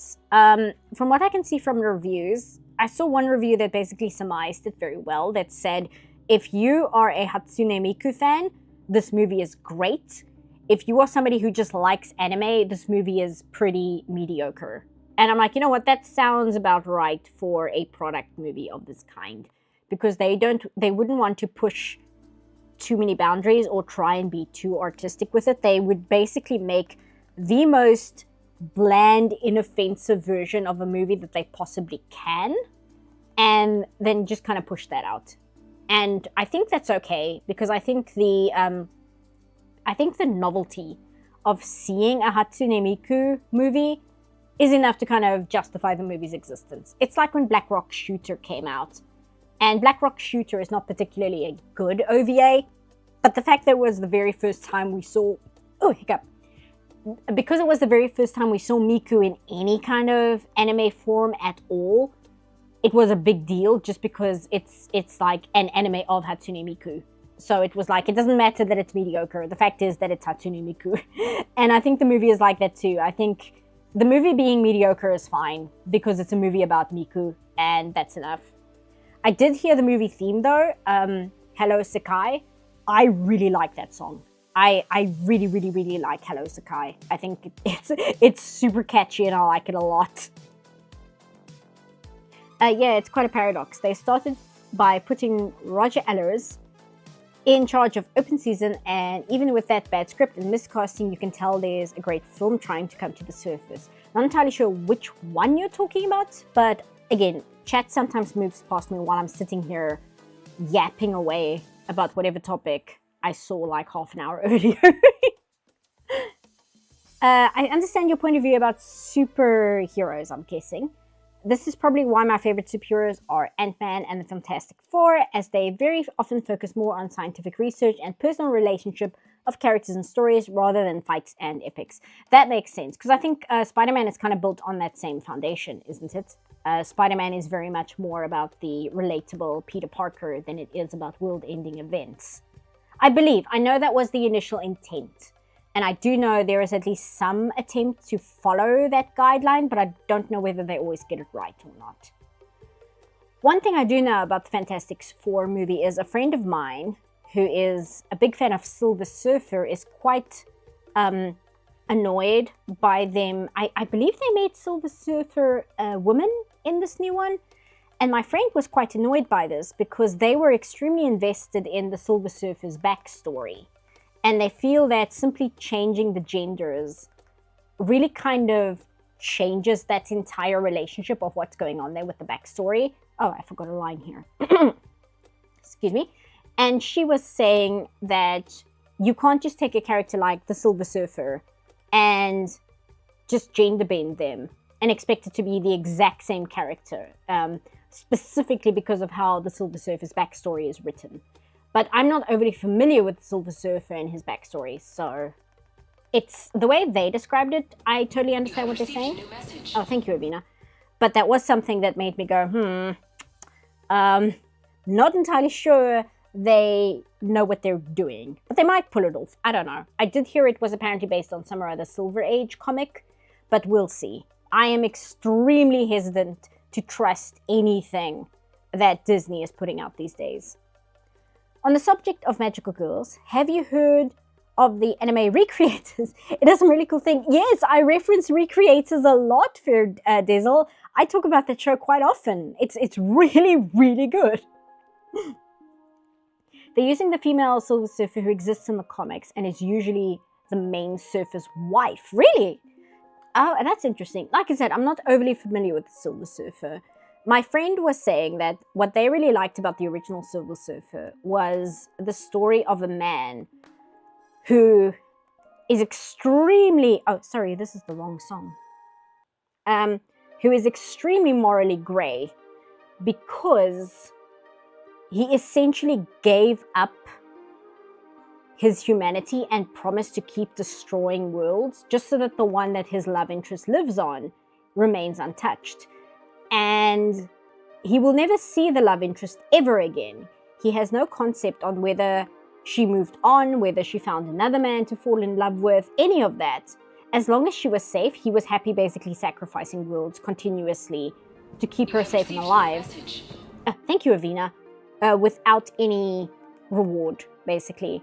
And although you can do that kind of story with a female character, it becomes a little bit different when you write a story about a woman sacrificing everything for a man. You know, the vibes completely switch. So you can't just come in, take the Silver Surfer and gender bend them, because you basically have to tweak the entire story, otherwise it comes across as extremely heteronormative in a way that, like, doesn't feel great. That it's basically a woman who falls in love with a man and then sacrifices planets just to keep him safe. It's like, you can do that, but it's a little different when it's a girl. But yes, I'm speaking from ignorance here because I am not super familiar with the characters myself. This is merely what my friend told me, so I'm relaying this information. Christian, thank you so much. I think they focus on world-ending threats in a lot of superhero films because the films might be more boring since they involve bigger heroes, Superman for example, and would be boring. I'm not sure. I think with Superman, yes, but I think you absolutely could write... Oh, I see why I'm confused here with the chat as I was using this window. I think that you absolutely could write a superhero movie that focuses on smaller stakes. I just think with Superman, for instance, it is a little bit difficult because Superman's main focus as a human character is his place on Earth as a non-Earthling and as somebody who is essentially not human and how that works. But on the other hand, I mean, I never watched it, but they made Smallville, you know what I mean? And Smallville seemed to do pretty well with it. That reminds me, I've been reading the Spider-Gwen omnibus lately, and I hope they adapt as much as they can into the Spider-Woman movie because the anti-woke crowd are gonna freak. Yeah, like I said, I've said this before, I stay away from using the terms woke and anti-woke just because every single person has a completely different definition of what the word means. And rather than relying on the word woke or anti-woke, I just find it's more productive to just kind of say what I mean, you know? It's just easier for me to explain what my issue is rather than just saying, oh, it's woke, oh, it's anti-woke, oh, the anti-woke crowd this, oh, the woke crowd that, because everybody is going to come in with a preconceived bias of what those words mean, and then communication kind of breaks down. So me talking about the female Silver Surfer, for instance, I am not super familiar with the character myself, but the way that my friend described it to me, I understand the concerns with how you can't just take a character with that kind of story and just change their gender, because it kind of then makes the backstory into something which comes across as worse just because of gender roles and things. Like, it's much easier for me to just say that than to sit here and be like, oh, they changed Silver Surfer because of woke, because everybody's going to have a different interpretation of what it means when I say that. And some people might have a very uncharitable opinion of why I would see that as a problem. Also, I gave him these like rings and then these sleeves. I just realized he had one or the other. I don't know why I gave him both, but it's fine. This is what happens when you work off of memory and you don't double check your references. Whatever, we're just gonna roll with it. He's got the Super Sentai sleeves and we're all just gonna have to deal with that. The fact that you avoid the word woke and anti-woke is a big part of what attracted me to your channel. I'm so tired of those words getting thrown around like pillows. Yeah, it becomes frustrating because when somebody like in a video review just uses that word, I have to sit back and then sit there for about 10 minutes and be like, okay, you used the word. Now I have to sit here and wait for you to show me what you think that word means, because you're just using the word and I don't know how you interpret to understand where the person's perspective is coming from. When they just use the word and they assume you as the audience is automatically going to know what that means. And it's like, I genuinely don't, because those words are so easily twisted into whatever the person wants it to mean. You know, people use the word woke. I've seen people use the word woke as meaning both trying to appeal to progressive story elements without being sincere about it. And I've also seen people mean woke to mean, oh, it's got women in it. And then I've also seen somebody use the word woke to mean, I don't know who this character is, so it's woke. Like, that was a tweet going around. Somebody said that the new Minecraft movie has a reference to, what was the man's name? Is it Ranboo? Who was the Minecraft streamer who passed away a while ago? Anyway, the Minecraft movie has a reference to that person. And somebody on Twitter said, I'm so tired of woke. And somebody asked him, what do you mean? How is this woke? And he says, Technoblade, thank you. So, the movie has a reference to Technoblade. And somebody said, I'm so tired of wokeness in movies. And somebody said, what do you mean? How is this woke? And the person said, well, I don't know who that is, so it's woke. So that's the level of like communication breakdown we're dealing with. Where referencing Technoblade in the Minecraft movie is apparently woke. And I'm like, you know what? Maybe I'll just explain what I mean when I say things instead of using buzzwords. I think I'll save all of us a massive headache if I just explain it properly. Guy was hoping for a dream cameo and said, I don't know what the guy was hoping for. I saw the screenshots and I'm like, this is like something that Hot Dad would make a song about. This is like that kind of conversation where somebody would make like a parody song about it just because it sounds so insane. It's like, how is this a real conversation that actually happened? In what world is offering tribute to a late member of a beloved fandom woke? I don't know. I don't know, but apparently that's what that word means now. Hey Dana, you missed the stupidest topic of this stream, which is apparently making references to Technoblade in the Minecraft movie is woke. That's what that word means. But yes, that's why I just explain what I mean and why I mean it that way. And it takes a lot longer and it takes a lot longer to explain my point of view, but it's just kind of easier to do it that way because the alternative is just like you guys say, it's so brain rot. It's like, you know what, we're gonna be in here 10 minutes longer than we need to, but I would rather waste your time and just explain things properly than just be like, oh, you guys know what I mean, I don't need to elaborate on that, because that's just not, that's not, we're at this level of brain rot. We need to explain things properly. Have I actually watched Minecraft? Not yet. I probably will, just because I hear it's so terrible and I have morbid curiosity about terrible movies. That's like my biggest fault as a person, is my unending curiosity for how terrible a big movie product can be, right? Like, there's a special kind of terrible that a massively over-budgeted movie can be, because it's really enjoyable when a low-budget vanity movie is terrible. That's fun to watch. Most often, an extremely expensive Hollywood product isn't entertainingly bad. It's just like soul-crashingly bad. But now and again, you get these really fantastic moments where a very, very big budgeted movie comes out from Hollywood and it is terrible in a way that is unique and interesting. I think the last movie we had like this was Cats. And I don't think the Minecraft movie is probably that bad, but it does interest me enough to be like, I kind of need to see what level we're at, because I think it will be funny. It'll be funny for all the wrong reasons, but I think it will be highly entertaining for like horrible, terrible reasons. Oh yeah. Oh Tinas, I didn't even see you were here. Hey Tinas. And goodbye Tinas. Thanks for dropping by. So I saw it for free at the cinema, but wondered if I should have watched the unfinished version. Do you mean, because I saw somebody mention Revenge of the Sith, or do you mean Minecraft? Because honestly, I think, would you say they're on par with each other in terms of just and like what the fuckness? Because Revenge of the Sith, that's another movie where it's not a great movie, but it is really entertaining to watch. Minecraft, okay, gotcha.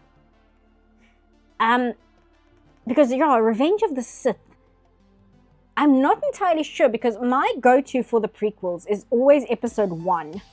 Because episode 1 is a special kind of terrible, where it is actually entertaining, and there is just enough of it that is actually good to be an entertaining watch. But Revenge of the Sith, I think, might also be quite up there. Come on, what is this hole that you're seeing?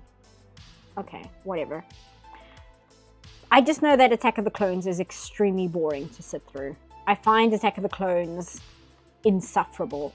I just need to double check the colors here for a sec. Let me just grab a reference. For instance, I didn't really enjoy Force Awakens. I found that to be really, really lacking in entertainment. And it's because it was such a sanitized Hollywood product. Whereas Revenge of the Sith, for whatever else it is really entertaining, and it is kind of its own unique thing. Where would my reference images for Papyrus be? I think in here. Give me a sec, let me just find this. Official art and merch. Come on, load the images. Okay, merchandise, sticker sheets. The Wii Fighter. Oh, this will do. I'll just open up this so I can have a look at it.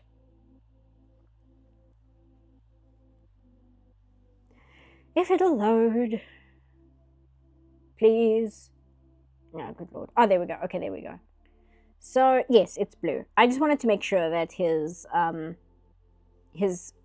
like, undies are the right color, because I couldn't remember if they were blue or if they were red. I've never seen anything Star Wars, so I'll just take Dan Avidan's word for it, that it's just space wizards with glowing swords. It's not, though. Like, it genuinely isn't. There is a lot going on there, but it has to do with, there's so much baggage there in trying to explain it, because so much has been said about Star Wars, and because, like, the buzzwords are, oh, the monomyth, oh, the hero's journey, oh, Akira Kurosawa, like, all of that. But the thing is, it's all true. Like, that's all applicable to the original Star Wars. It's not just a bunch of wizards with swords. There's actually a lot of substance there. It's just that, you know, they came out in the 70s, so the conversation has been reiterated over and over and over again, and I think a lot of people are just kind of tired of talking about it in that way, at least. Okay, red. I'm gonna go here. When a person makes a movie with almost full creative freedom and it's bad, it's funny because one person screwed up. When the whole studio screws up and makes something bad, it feels cynical. It's that, but it's also because usually when a movie is bad in that way, it's because it's so afraid of doing anything creative. So it just comes across as extremely corporate, which isn't nearly as fun to watch as something that's bad because the person who made it was just completely off kilter. You know what I mean? And it's just a lot more fun to watch a unique vision not being realized properly than it is corporate soulless slop. Like I said, the one exception in recent years has been Cats, because Cats is just such a horrendously bad idea just from foundation level. You know, it's unique in how bad it is. It's not just the visual effects that are terrible, although that's a big part of it. It's the mere concept of wanting to do a movie version of Cats. That in of itself is so insane. Like, that was a thought that somebody had in their head. And it's like, what? What do you mean? What do you mean you want to do that? Like, if it was animated, sure. But what do you mean you want a live action version of the Broadway musical Cats and you want Taylor Swift in it? What do you mean that's a movie you want to make, right? On its own, that alone is be like, that sounds like a hot train wreck and I need to see it immediately. Okay, the holiday special is the only Star Wars I've seen. The fact that that's the only one you've seen, Dana, is really, really funny. But also, do you really need to see anything more than the holiday special? I think if you've seen the Star Wars holiday special, you know, you get the idea. Like, you understand. I want to say I love the holiday special, but you must understand when I say that, that's not a recommendation. It's not something in the special's favor. When I say that I really enjoy it, that's not a good thing. That's very, very bad. If you're making a Cats movie, why not just have them in costume and face paint like the musical? Exactly, and they did that. There's the filmed version of the stage play, and it's perfectly fine. I watched that as a child, and I really liked it. So, again, it's just an insane concept that this is a movie you wanted to make. Screams in a Wookiee for 2 hours? Exactly. I think isn't it like 10 minutes before the first words are spoken in the holiday special, and the rest of it is just Wookiee screeching for like 10 minutes? I need to watch some of the making ofs for the holiday special, because I've heard the stories, but I haven't sat down and watched like a full video essay just going into detail about the pure insanity that is the making of the holiday special, because again, it's insane that this exists. It's insane that somebody thought this was a thing that they needed to make. The animated part with introducing Boba Fett was pretty good. Yeah, that part is pretty good. The introduction of Boba Fett is pretty good. I know some people didn't like the art style, but I kind of like it. It's got that kind of 70s, not entirely adult look to it, but it's got that slightly rougher look that was prevalent in animation in the 70s. It's not going full Ralph Bakshi. It's not like going completely in that direction, but it's somewhere between like Ralph Bakshi and what's the other man's name? It feels like indie 70s animation, but with just a little bit too much production value to be artistic enough to be that, if that makes sense. Which is a very weird way of putting it, but if you know what I'm talking about, I hope it makes sense. It's a bit like, it reminds me a bit of Ralph Bakshi, it reminds me a bit of Fritz the Cat, not in its content, but purely in its art style. It's interesting, it's an interesting style, and again, I know some people didn't like it, but I thought it was pretty good. I enjoy the style it was going for, right? I get it, I get what they were doing with it. The thing that's funniest about the holiday special is it came out before Empire Strikes Back. Up to that point, it was only The New Hope. Oh yeah, absolutely, but that kind of adds to it. It's like you, in my last video on Wish, I used a Japanese version of the Star Wars theme song, which has lyrics and things, and it's this really ridiculous song, just by its very existence. And it was also made before, I think it was made before A New Hope came out. And it also has the kind of level of insanity to it, which was between the two Star Wars films. There was a very, very, very short period of time when a lot of really crazy Star Wars nonsense came out. I know that there was like a disco album that came out as well. I think we had a CD version of that. But you know, this like very, very small window of time where just a lot of pure insanity came out.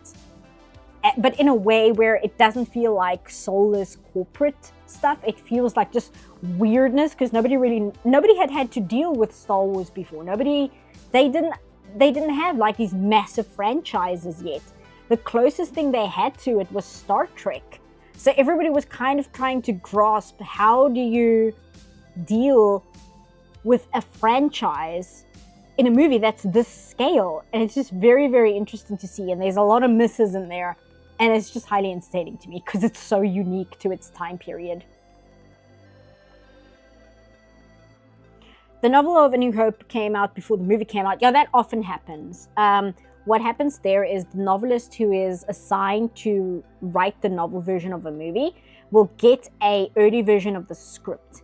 And very often, the version of the script that the novelist is given will not match the final film, because a lot of scenes will be rewritten or cut, or they'll edit it out even before the filming stage. Just during the storyboarding stage, they'll just decide that the scene doesn't work anymore, or they'll change certain things about characters' relationships with each other. But the script that the novelist gets will still have all of that in it. So very often the novel will be quite different because of that, but also because the novelists themselves will often have to like fill in the blanks as to what something means, especially in terms of like character inner thought and what they make of things. Obviously, I've not read the Star Wars novelization, but I would imagine there's a very good chance that it includes dialogue about a possible romance between Luke and Leia. Because, you know, that was a thing before A New Hope came out.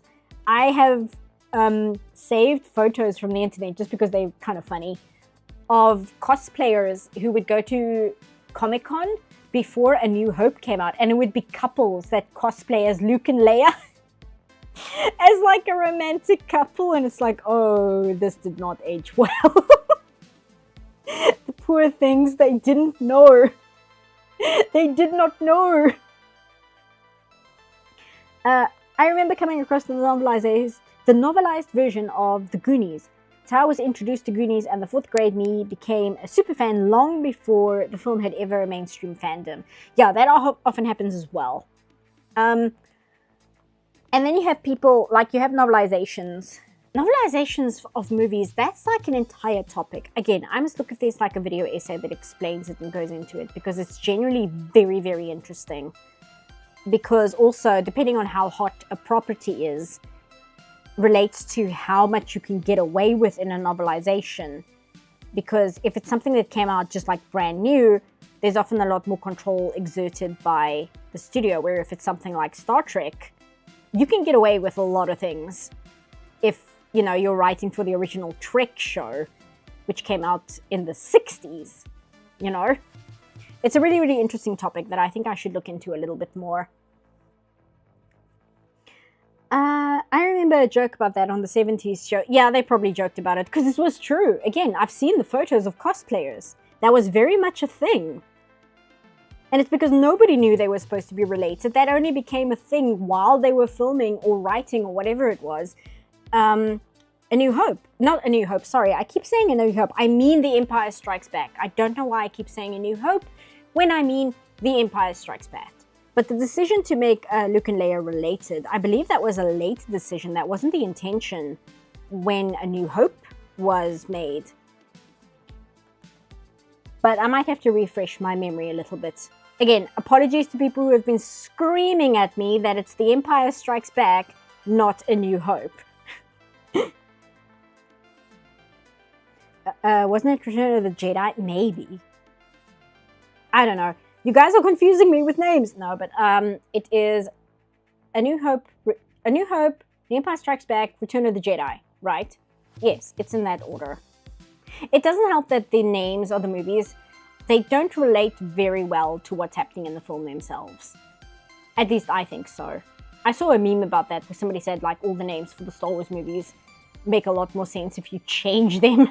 If you swap the names around, suddenly they make a lot more sense. I'm not going to color and shed Papyrus too much. And my voice is also kind of giving out. I've been struggling with my throat a lot for like 2 weeks now. I don't know what's going on. I don't know if it's the change of season or I'm getting sick, but I am struggling a lot. So I'm not going to spend like 4 hours on stream. But I do want to just kind of, before I say goodnight, because I don't want to gyp you guys on like a short stream either. I mean, that's not fair, right? Yeah, that's the order of the original trilogy. Yeah. Here's one of my main memes about the Star Wars titles. Episode 7, The Force Awakens. Episode 8, The Last Jedi. Episode 9, From His Nap. Yeah, winter is coming over here. It's getting colder, but it isn't like terrible yet. But I think it like causes a lot of pollen and things to go crazy here because we have the aloe vera that grows here and they flower in winter. They don't flower in summer. So I think also the change of season causes a lot of nonsense to happen regarding that. And it's not always great for me. A New Hope was initially just Star Wars. It didn't become A New Hope until the prequel trilogy was released. Is that true? I'll have to look into that. Again, my knowledge about Star Wars is not always fantastic. Why have I selected both the yellow and the red? Hold on, what's going on here? Just the yellow. Thank you. I'll have to look into that because my knowledge about Star Wars is not super great. I have a lot of knowledge about other films, but Star Wars, I will say, there's so much like trivia about it, and I think for the most part it's just safer to assume that other people know more about it than I do. And that's even before you get to like the Disney sequels and the prequels and all of that. Like even before you get to all of that, there's just a lot of trivia regarding the original trilogy on its own. It's a very big subject, let me put it that way. Do I want to put a shine line? I don't know, maybe I'll do it on these, but I don't think I'll do it on the gloves because I don't think that's going to work for what material it's made out of. I just forget about whatever Disney's done with it. It's not worth the additional headache. I have heard that apparently Andor is pretty good though. And from what I've seen of Andor, but what I've heard of Andor and like what the plot is, that does pique my interest a little bit, because it seems like it's not entirely reliant on the fact that it's a Star Wars movie. It's essentially a sci-fi, like Prison Break TV show. And I'm like, that's very interesting. That might be something I would be interested in looking at, when I'm done watching Columbo. Because I'm still watching Columbo. It's not my fault, all right? Columbo, each episode is like 90 minutes long. It takes a long time to watch an episode of Columbo.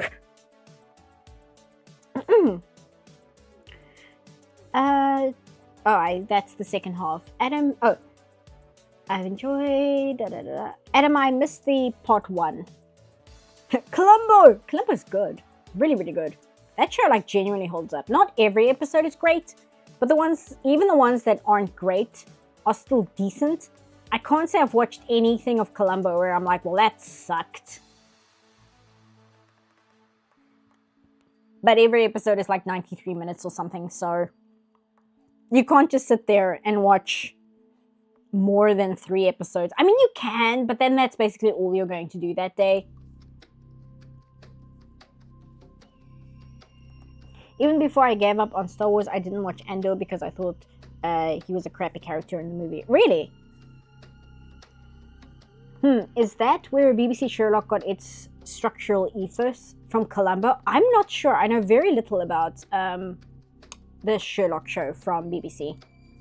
I just know that I am not super familiar with any other detective show that starts with telling the audience who the murderer is.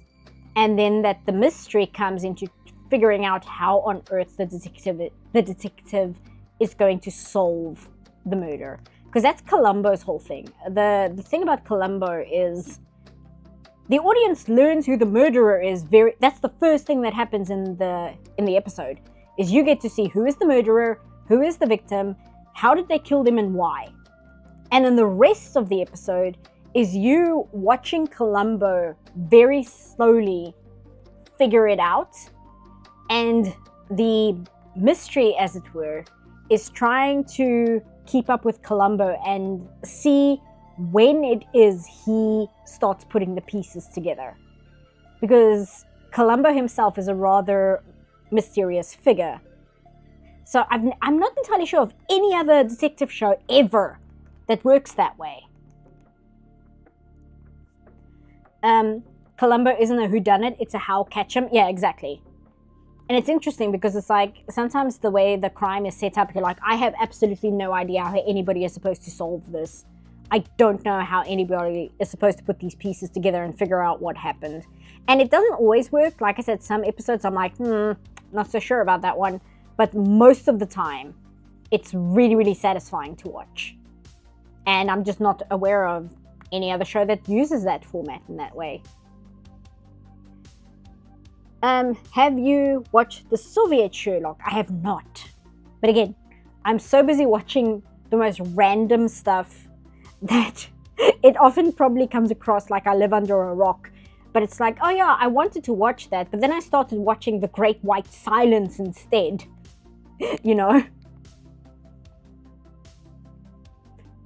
Soft erase. Do that. Do that. Do that, do that. And then I'm just gonna blur it slightly. Blur. Yes.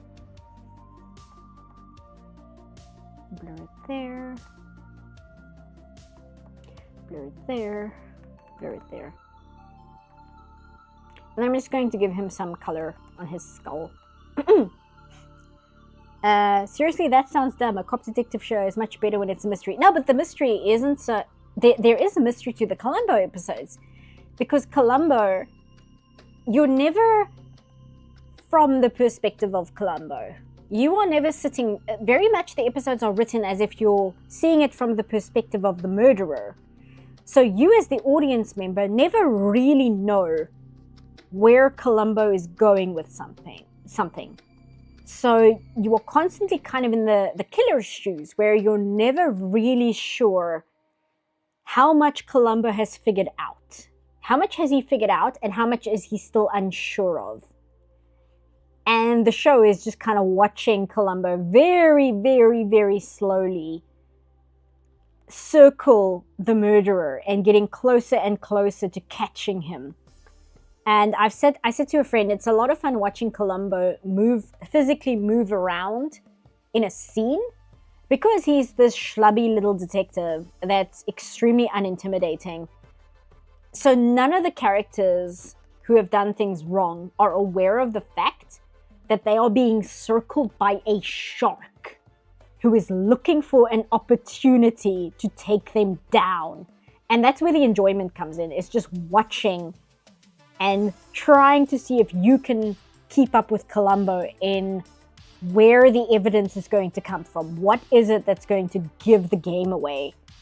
It's really, really fascinating. It's super interesting. And Columbo himself, he's just a likable character. Don't forget, CPuff, did you check on that Epica Attack on Titan covers I was yapping about last stream? I didn't, but I do remember us talking about Epica, because I kept thinking about that. I'm like, I don't know whether I communicated my personal preference with Screamo properly, and I was worried that I came across as just kind of dismissive of an entire subgenre. And I was quite worried about that, because I'm like, I'm worried people are going to think that I'm just dismissive of the entire method of making metal in that way, when that wasn't my intention. So I didn't check it out, but I was thinking about it. Sorry, I'm clearing my throat. We think about Columbo most of the time. I am not missing the first 10 minutes of... I'm not entirely sure what you mean by that, but it could also be because my brain is slowly dying. I heard the Japanese love Columbo. I know like several anime characters based on Columbo. Yeah. It's interesting because I think I must look that up. When did Columbo hit Japan? Because that often has a lot to do with trends as well. There was an entire slew of manga that came out around the 60s, I believe it was, that was entirely focused on ballet. And it turns out it's because the Russian ballet was in Tokyo for a while during that time. So for a short period, there was a lot of ballet manga that came out. Similarly, the reason why Attack Number 1 exists, which is a anime from the 60s about volleyball. It's a manga as well, but it's quite famous for its anime.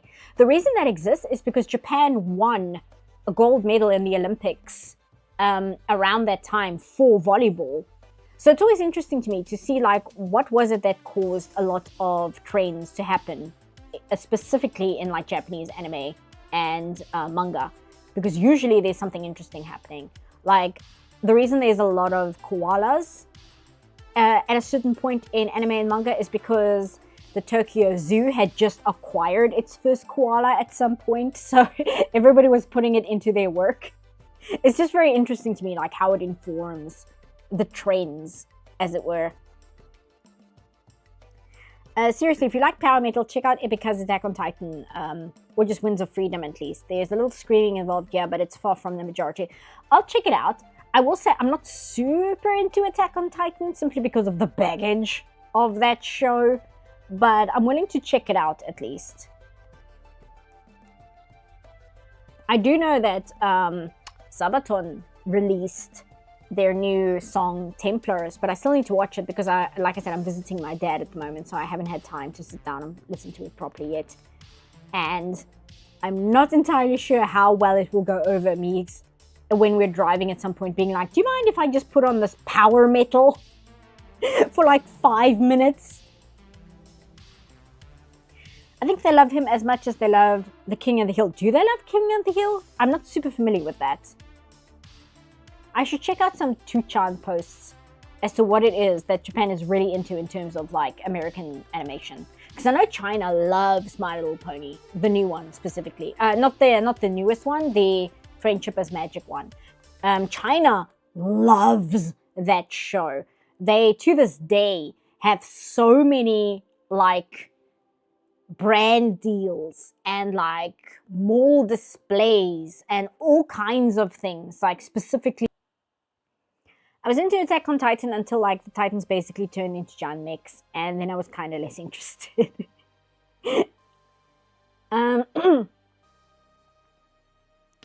Britia love King of the Hill. No, I understand that. It's just interesting to me that Japan would have a big liking for that show specifically, right?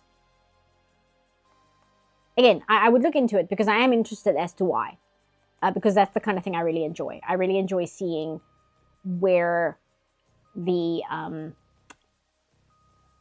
how do I put it, like cultural interest? Like I'm interested to see why certain cultures would really, really, really, really get into specific things that you would think wouldn't appeal to them. That's what I mean. Like China and My Little Pony, that I can understand because of the art style of My Little Pony, and it's really appealing. It's just interesting to me that it is as big a hit as it is in China. That's the part that's interesting to me too. It's like to a massive degree. It's almost like on Hello Kitty levels in China, from what I've seen. Never watched King of the Hill, probably should, but just haven't bothered tracking down any DVDs. Yeah, I mean, that's fair. There's so many things to watch out there. That's also part of my problem. Sometimes I worry I come across like I don't watch anything, but it's just because I'm so busy watching other things that there's a lot of more mainstream things that I don't get to. Like, I very recently found out that in 1993, Toei Animation had a contract with some or other film company in India, and they made an entire movie of the Ramayana. And that's very, very interesting to me. So I would really like to watch it, but it's not in very good quality out there. But like pure coincidence, I saw that there's like a new digital upscale version of it coming out soon. So that's very interesting to me. Just the fact that that's a thing that exists is fascinating. And I acquired a copy of this animated film, which I hear it's not very good, but I was still interested in it. Let me just grab the name here quickly. It's called... Where are you? Where's this movie? It's not that. It's not that. Not that. Oh, here we are. Buñuel and the Labyrinth of Turtles. That's an animated film that that exists. I like it when, you know, interesting topics. And I am also, something that's very heavily on my radar is, I believe it's called Scavengers. It's a show that I'm very, very much interested into getting to eventually. So there's a lot to watch. And I think it's because anime was just a lot more, it was a lot cheaper to import anime into my country than it was American shows. So we had a lot of dubs of anime, more than we had like American cartoons. So the big one in my country was Heidi of the Alps. Oh, is it lagging? Hold on. No! Poor quality. There we go. Okay, we're back. Hi. Hello. Are we good? Is everyone good? Are you okay? Yes, I'm fine. No, it just gave me an error here. I think we're back. Let me give you a second or two to kind of catch up to me. Hello. Hi. But yes, the big anime here, which was a massive, and to this day is kind of a massive cultural thing, is Heidi, Girl of the Apes. Girl of the Apes, good lord, you can tell I need to. But different than Girl of the Apes. But Heidi, Girl of the Alps is very, very big here. And human anime, which I think basically every country that got the movement anime was really, really into it. And we had, not entirely sure how accurately one would describe that as. Is it happening again? No, it says excellent on my side. I'll hang out for a second and wait for it to come back.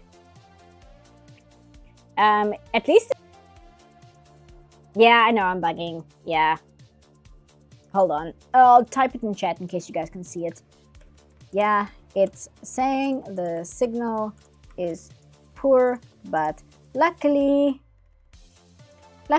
not dead. So hopefully you guys see that. Damn tourists. Yeah, it's interesting that it's been fine and now suddenly it's giving out the error message. Maybe it has something to do with like the time of day or something like that.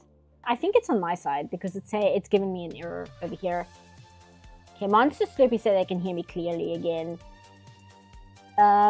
It's still saying error on my side. So I'll just keep yapping until everybody's, you know, getting a clearer signal again. Let me see what Streamlabs is saying. Streamlabs is still here and it's still receiving chat. Otherwise, I mean, I can just hang out until this error goes away. I'm wondering if somebody else in the house is perhaps streaming something, because that's very possible. There's quite a few people here versus my own home where there's just the 3 of us. But here are a few more people.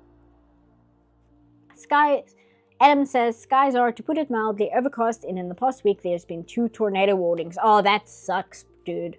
That's really difficult. I've been watching tornado videos. Why? I don't know. I guess I find it fascinating. Come on, Error. Are you going to hang out with us or are you going to go away? When the carrier pigeon is faster than the South African internet. Yeah, our internet tends to be okay. It's just that it kind of dips every now and again. But in terms of like signal, I think it's better than in some places in the States, because I know a lot of people complain in the States about the level of internet they sometimes get, where if you're outside of a metropolitan area, it's just basically non-existent. I'll send my messages to ECPA via snail mail. Let me type again. Still holding on error, but not dead. Just waiting for it to go back to excellent. Someone might be using it in the house. But we'll see. Yeah, I don't want to keep working on this if people can't clearly see what I'm doing. I mean, that's no fun.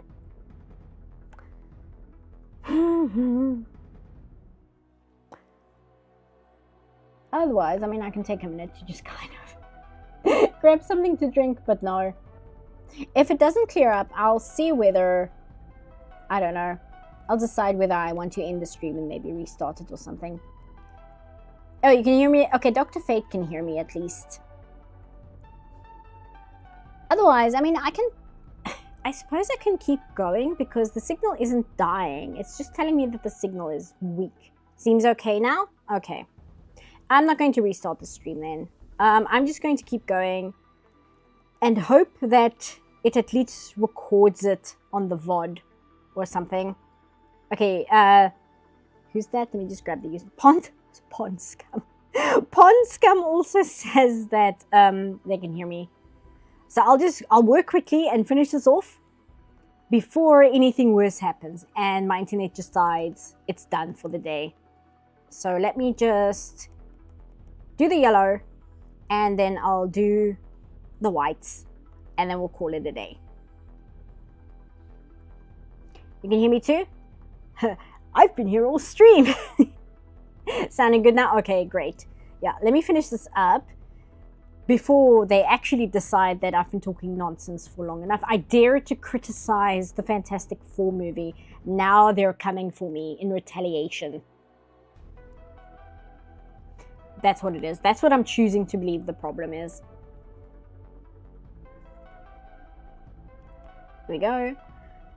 But yes, I believe I'm heading back to my own home the 30th, possibly?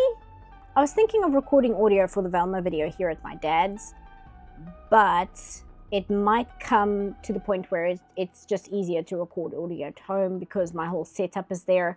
And my audio quality isn't great, but it's just easier to control. And like I said, I ordered the soundproof booth, so I'm hoping that that will make voiceovers just better sounding.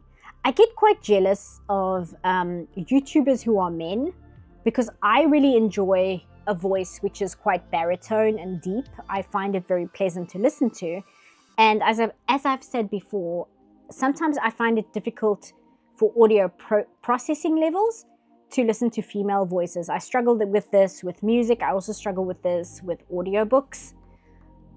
So I often am quite jealous that my own voice is quite high and rather nasally in my opinion, because I would much prefer to have a deeper, more baritone voice because I find that far more pleasant to listen to.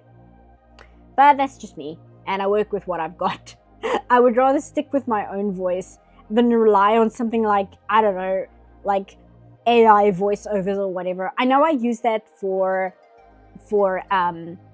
when I'm quoting like a paragraph that somebody else has said, just to make it clear that these aren't my words, these are somebody else. And also because I think that using the text-to-speech voice, it does have a certain level of comedy to it. Like when I thought using the text-to-speech for the Wish interviews, I found that really amusing. I don't know if other people did, but to me it was part of the joke, is these extremely fake text-to-speech voice saying these like really, really asinine things. But I did see some people didn't really enjoy the text-to-speech, but it's definitely something I'm going to keep doing, even if it's not everybody's thing, just because I think it's funny, and I think it just has some clarity because it makes it very clear whether I'm saying something and whether it's something that's being said by somebody else, especially if somebody's listening in another tab. It just becomes a lot more clearer as to where the opinion is coming from. As long as you don't come after Avril Lavigne, we're cool. I hope this doesn't come across as weird, but I personally really like the sound of your voice. Oh, thank you. I'm glad. Like I said, I think it's just personal preference. And I think it's because of the kinds of videos I enjoy, where I'm like, man, it does suck that I don't have like the deep baritone. But that's because that's what I enjoy listening to. And I think it makes audio editing quite tricky. And it might be why I'm oftentimes hard about the quality levels of my audio. And it's because I'm already rather critical of the fact that I don't have the kind of voice that I myself would listen to in terms of video essay. So it makes me a little overly critical of the quality overall. You know what I mean? And that's not like me being down on myself or anything. I'm just like observing the personal preference. And I feel it's worthwhile that I am aware of these things so that I'm not looking for problems in my own voiceovers that might not exist, and it's simply because I prefer certain styles of narration or voices that people have that I simply don't. You know what I mean? I feel that a lot of art and video making is less about personal criticism as much as it is there is a problem with this thing, and we have to identify what the problem is so that the thing that we're making can be improved. Like, that's kind of the mentality I approach it with. It's really not a criticism of myself as a person or what I'm trying to say as such. It's a criticism of the product, and the criticism arises from a problem that needs fixing, correct? And that's kind of how I look at it. So if I can identify what the problem is, I can better assess whether that's something I need to pay attention to or if it's something outside of my control. I think that's basically what I'm trying to get at with that. I have a pretty baritone-ish voice also, but I absolutely hate hearing my voice in recordings. I think that everybody does. I basically have to separate my thinking of my voiceovers as my own voice, and instead looking at them as part of a larger puzzle, right?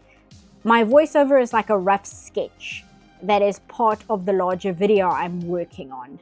And if I think about it purely from a production standpoint, it becomes a lot easier to listen to because I'm listening to it as a thing that has to fit into the pieces of the rest of the thing, rather than, good Lord, my voice sounds really embarrassing to listen to, you know what I mean? So that's the way I kind of approach that.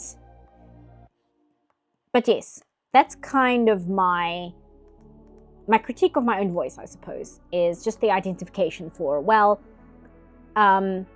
is my problem with the current recording actually a problem? Or is it simply because there are things about my voice and my style of narration that I can't help, which I would prefer to be another way, but it's outside of my control and isn't actually a problem. It's just a personal preference, you know what I mean? So that's what it boils down to. Also, I think we are done. Let me just save this. Because I always forget. I always like play with fire when I make these things. Because I usually only save once the image is done rather than like periodically as I'm drawing something, which is what I do when I draw for myself. But for some reason when I do it on stream, I don't hit Control S as often as I should. I always get self-conscious about my voice in recordings. I know my audio mixing isn't the best because I have hearing problems, so everything is louder than it should be so I can hear it. I mean, I think I might make my videos louder than they need to be as well. Because I find when I listen to YouTube videos, I always have to boost the volume because I find it much softer than it should be. So my videos might be slightly too loud, but I'm not entirely sure if it's simply because of preference or if it's because of my own laptop's playback, because it might be either or. But I do at least try to keep the audio in my videos at a consistent level, so it's not super soft, then super loud, then super soft, because then the person watching the video can just adjust their audio as they want it to be without having to adjust it all the time throughout the video, because I think that's super annoying, is when a video is just inconsistent with its audio levels. Have I seen the Looney Tunes movie? Not yet. I'm really hoping I can like physically buy it, but I'm at the point now where I might go and just acquire a copy somewhere else, if you know what I mean, just to watch it. But I am hoping to like get a physical copy of it. Otherwise, let me just see. It is now... Okay, I can chat for about 10 more minutes, I think, and then my voice will be like, I'm done now. I need a break. I should draw Daffy Duck next time. You know what? That's a good idea. I'll try and remember, and maybe I'll do like an early stream next month. And like I always say, I'm gonna try and do 2. I'm hoping I will. Like I said, I'm still helping my mom with the surgery stuff going on there, and that's going to be a thing next month as well. But I am hoping to get more than one stream out a month if I can help it, if it's within my control. But remind me next time, because I think drawing Daffy Duck would be a lot of fun. I went through like a big Looney Tunes phase when Back in Action came out, the movie. I really liked that movie. It's got a lot of problems, but when that movie came out, I went through a massive Looney Tunes kick, and I like dove into the original shorts and all of that. And hilariously enough, it's because of the Looney Tunes and me being like on a giant Looney Tunes kick that I ended up watching Casablanca for the first time. But so that was a whole thing. I can't remember what year that was, but I know I might have been a teenager at the time. I was definitely a teenager at the time. So for whatever reason, the Looney Tunes ended up with me watching Casablanca. I think it might be because the original Looney Tunes cartoons keep referencing it. So I was just like, you know what? I should watch Casablanca so that I can understand these jokes. And that's how I ended up watching Casablanca for the first time. And it's really, really good. And I genuinely encourage everybody to watch Casablanca. It is a genuinely really entertaining movie. It's very, very good. There's weird things about it. Not in that it's dated or anything like that. There's things about it like set and location and things like that, which might be a bit not the best. But in terms of just writing, it's just a really solid movie that's just genuinely good and well done. I really liked Carrot Blanca as a kid. Yeah, you know what? I think that might have been it. I think it might have been because of Carrot Blanca that I ended up watching Casablanca. Yeah, I think that's what it was. Yeah, so me as well. I liked Carrot Blanca enough to actually watch the real Casablanca. I think that's why I ended up watching Citizen Kane in a weird way as well. I think it might have been because of Pinky and the Brain that I watched Citizen Kane. I think how that happened. I'm pretty sure that's how that went down. Although I need to rewatch Citizen Kane. It's been really, really long since I saw that. And again, I watched that as a teenager, so a lot of it went over my head. I am pretty sure I will grasp it much better if I were to rewatch it. Pond Scum, I don't know why your name cracks me up so much. Pond Scum says, your art streams inspire me, CPUF. I've been listening to the stream while doing my own Spider-Woman piece. It really helps when and experienced artists' works. They're awesome. Oh, thank you so much. Thank you. And I'm glad I can be good company at least, even though I am still looking at this big yellow error from YouTube. But whatever, as long as I'm not dead, that's fine. Pinky and the Brain had a spoof of The Third Man. I know. The fact that that exists is so funny to me. Imagine the absolute level of insanity you have to have as a cartoon creator, where you're like, okay, we are going to do an episode of our cartoon, and the entire thing is going to be a parody of a 1945 black and white noir film by Orson Welles. I wanted to say Citizen Kane. We're going to parody an Orson Welles movie in this Pinky and the Brain episode. The fact that they just decided to do that is hilarious to me. Because it just seems so insane. Like, making fun of Casablanca, I can kind of understand. Even making fun of, like, Citizen Kane, or possibly even, like, Psycho. Any of these, like, black and white movies which are quite well known in larger public. But to parody The Third Man, that is such an art school, film school, weird thing to do. Pinky and the Brain is wild.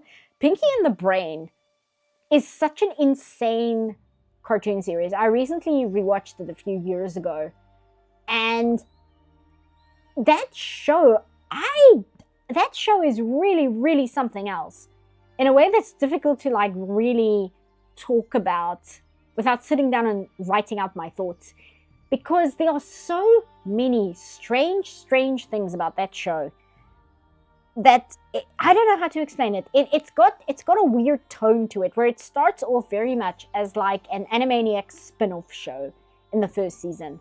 It's very much this wacky, silly, cartoony cartoon that's very much comes from Animaniacs. And then like a season or two later, it has these like undertones to it, where I am not entirely sure how they got away with the level of writing they put into this show. One thing that becomes a big focus in the later, I even say later, I think there's only 4 seasons, but after you get past season 1, there's a tone to some of the other seasons that re-emphasizes the fact that Pinky and the Brain are lab mice. And that's kind of used as a joke in the first season, you know, the fact that they're lab mice. But in the later seasons, it brings up all these like really uncomfortable truths about that fact, where I'm like, why did you put this in the Pinky and the Brain show? This is very, very strange for us to be having this topic kind of floating above the narrative. There's an exceptionally dark episode where Pinky and the Brain travel forward in time or something like that. I can't remember if they actually travel forward in time, or if they just see like a vision of the future or something. But they go to Acme Labs in the future, and they have their little cage, and Pinky and the Brain look in the window and they see like these really, really old man versions of themselves as like, you know, a funny joke, where they have like little walkers and all of that. And Pinky says, and I'm not quoting directly because I saw this a few years ago, but Pinky says, "Look, Brain, that's us. We look so ancient. We must be like 4 years old by now." And it's like, oh, good Lord. Oh no, that's so dark. That's such a dark, messed up thing to have in Pinky and the Brain, is just like the whole thing of like, oh no, look, we're such old men. We must be at least 4 years old by now. I'm like, oh no. Can we not? Can we please not bring up that topic of conversation in a Pinky and the Brain cartoon? And like other things, like there's an episode where you flash back to Brain as like a child lab rat. And it, you know, like you have with mice, you have the little bottle of water that they can drink out of. And there's an episode where you see Brain's childhood, and he's running in his little wheel, and it shows the little water bottle. And then it pans out, and there's like 3 or 4 of them. And one of them, it says water on the side, and on the other one it says Chanel number 5, and on another one it says DDT. And I'm like, oh good Lord, that's so messed up, that's so fucked. And things like that, where yes, there's a lot of silliness and things, but then it just kind of sprinkles in these little details in there where I'm like, I can't believe that this is a show that exists and it came from Animaniacs. That is wild. That is so insane. Okay, I see chat's moving. I was wondering whether the chat froze for a sec. I stunned everyone into silence. I think they were parodying Citizen Kane because Brain sounds like Orson Welles. Yeah, no, Brain is absolutely a parody of Orson Welles. That is entirely on purpose. That era of Warner Brothers animation was unhinged. Absolutely, just completely off the rails. It's great though. Like, I should sit down and like rewatch Pinky and the Brain. It might be something worth talking about for the channel. I just often worry that it'll come across like I'm one of those people where I'm so stuck in the 90s in terms of cartoons that it comes across as like that's the only thing I'm focusing on, if that makes sense. I don't know. It's a complete irrational fear of mine, but I do want to diversify what I talk about rather than just kind of return to the same decade or same like style of cartoons over and over and over again, because I worry that it comes across as if I have a hyperfixation on a certain era when that isn't really the case. I don't know. I worry about things like that. I don't know why. But I think we're going to say goodnight on that note. And then it became Pinky and Elmira and the Brain. That's also an interesting discussion, is like how that happened. And how the Pinky and the Brain cartoon itself like foreshadowed it before it happened as well. The Pinky and the Brain cartoon kind of made an entire episode discussing their annoyance with Warner Brothers itself. So there's an entire cartoon where they talk about ratings and the pressures from executives into warping Pinky and the Brain in something it's not. They actually like talk about this within the show. It's really, really interesting. Like I said, I could make an entire video on it. I probably will at some point. Even my own anxieties about the topic aside, I do think there's something worth talking about there, but I'll see when that happens. Like I said, I do want to talk about Daikon 4 as well. I keep wanting to say Daikon 5 because of Spoonie, but no, I want to talk about Daikon 4 as well. I have a lot of ideas. If you guys are ever worried on whether I have enough to talk about for the channel, don't worry. I have so many ideas and things that I want to ramble about just because I think it's so interesting to discuss and talk about. But anyway, Daikon 4. No, Daikon. No, Daikon. Yeah, Daikon. Okay. Anyway, I am going to say goodnight. I'm going to drink an entire pitcher of water. And I hopefully will see you guys not that long, but I'll see how it goes. Like I said, I've got some real life stuff that needs focusing on and such. But I hope you guys had fun, despite the slight dip in quality here. My concurrent viewers here is a little low, so I don't know whether I didn't have as big a turnout, but I'm not going to worry about that too much. This is why I don't check my analytics, because I will get obsessive as to why certain things didn't perform as well as other things. So I'm going to say goodnight, and I hope you guys have a good rest of the weekend. It's a holiday here, but I don't think it is in other countries.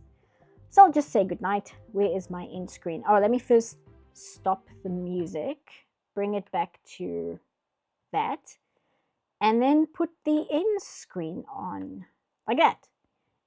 It's Earth Day. I think it's Freedom Day here, I believe is the holiday that it is here. Anyway, good night, and I'll see you guys next time. Bye.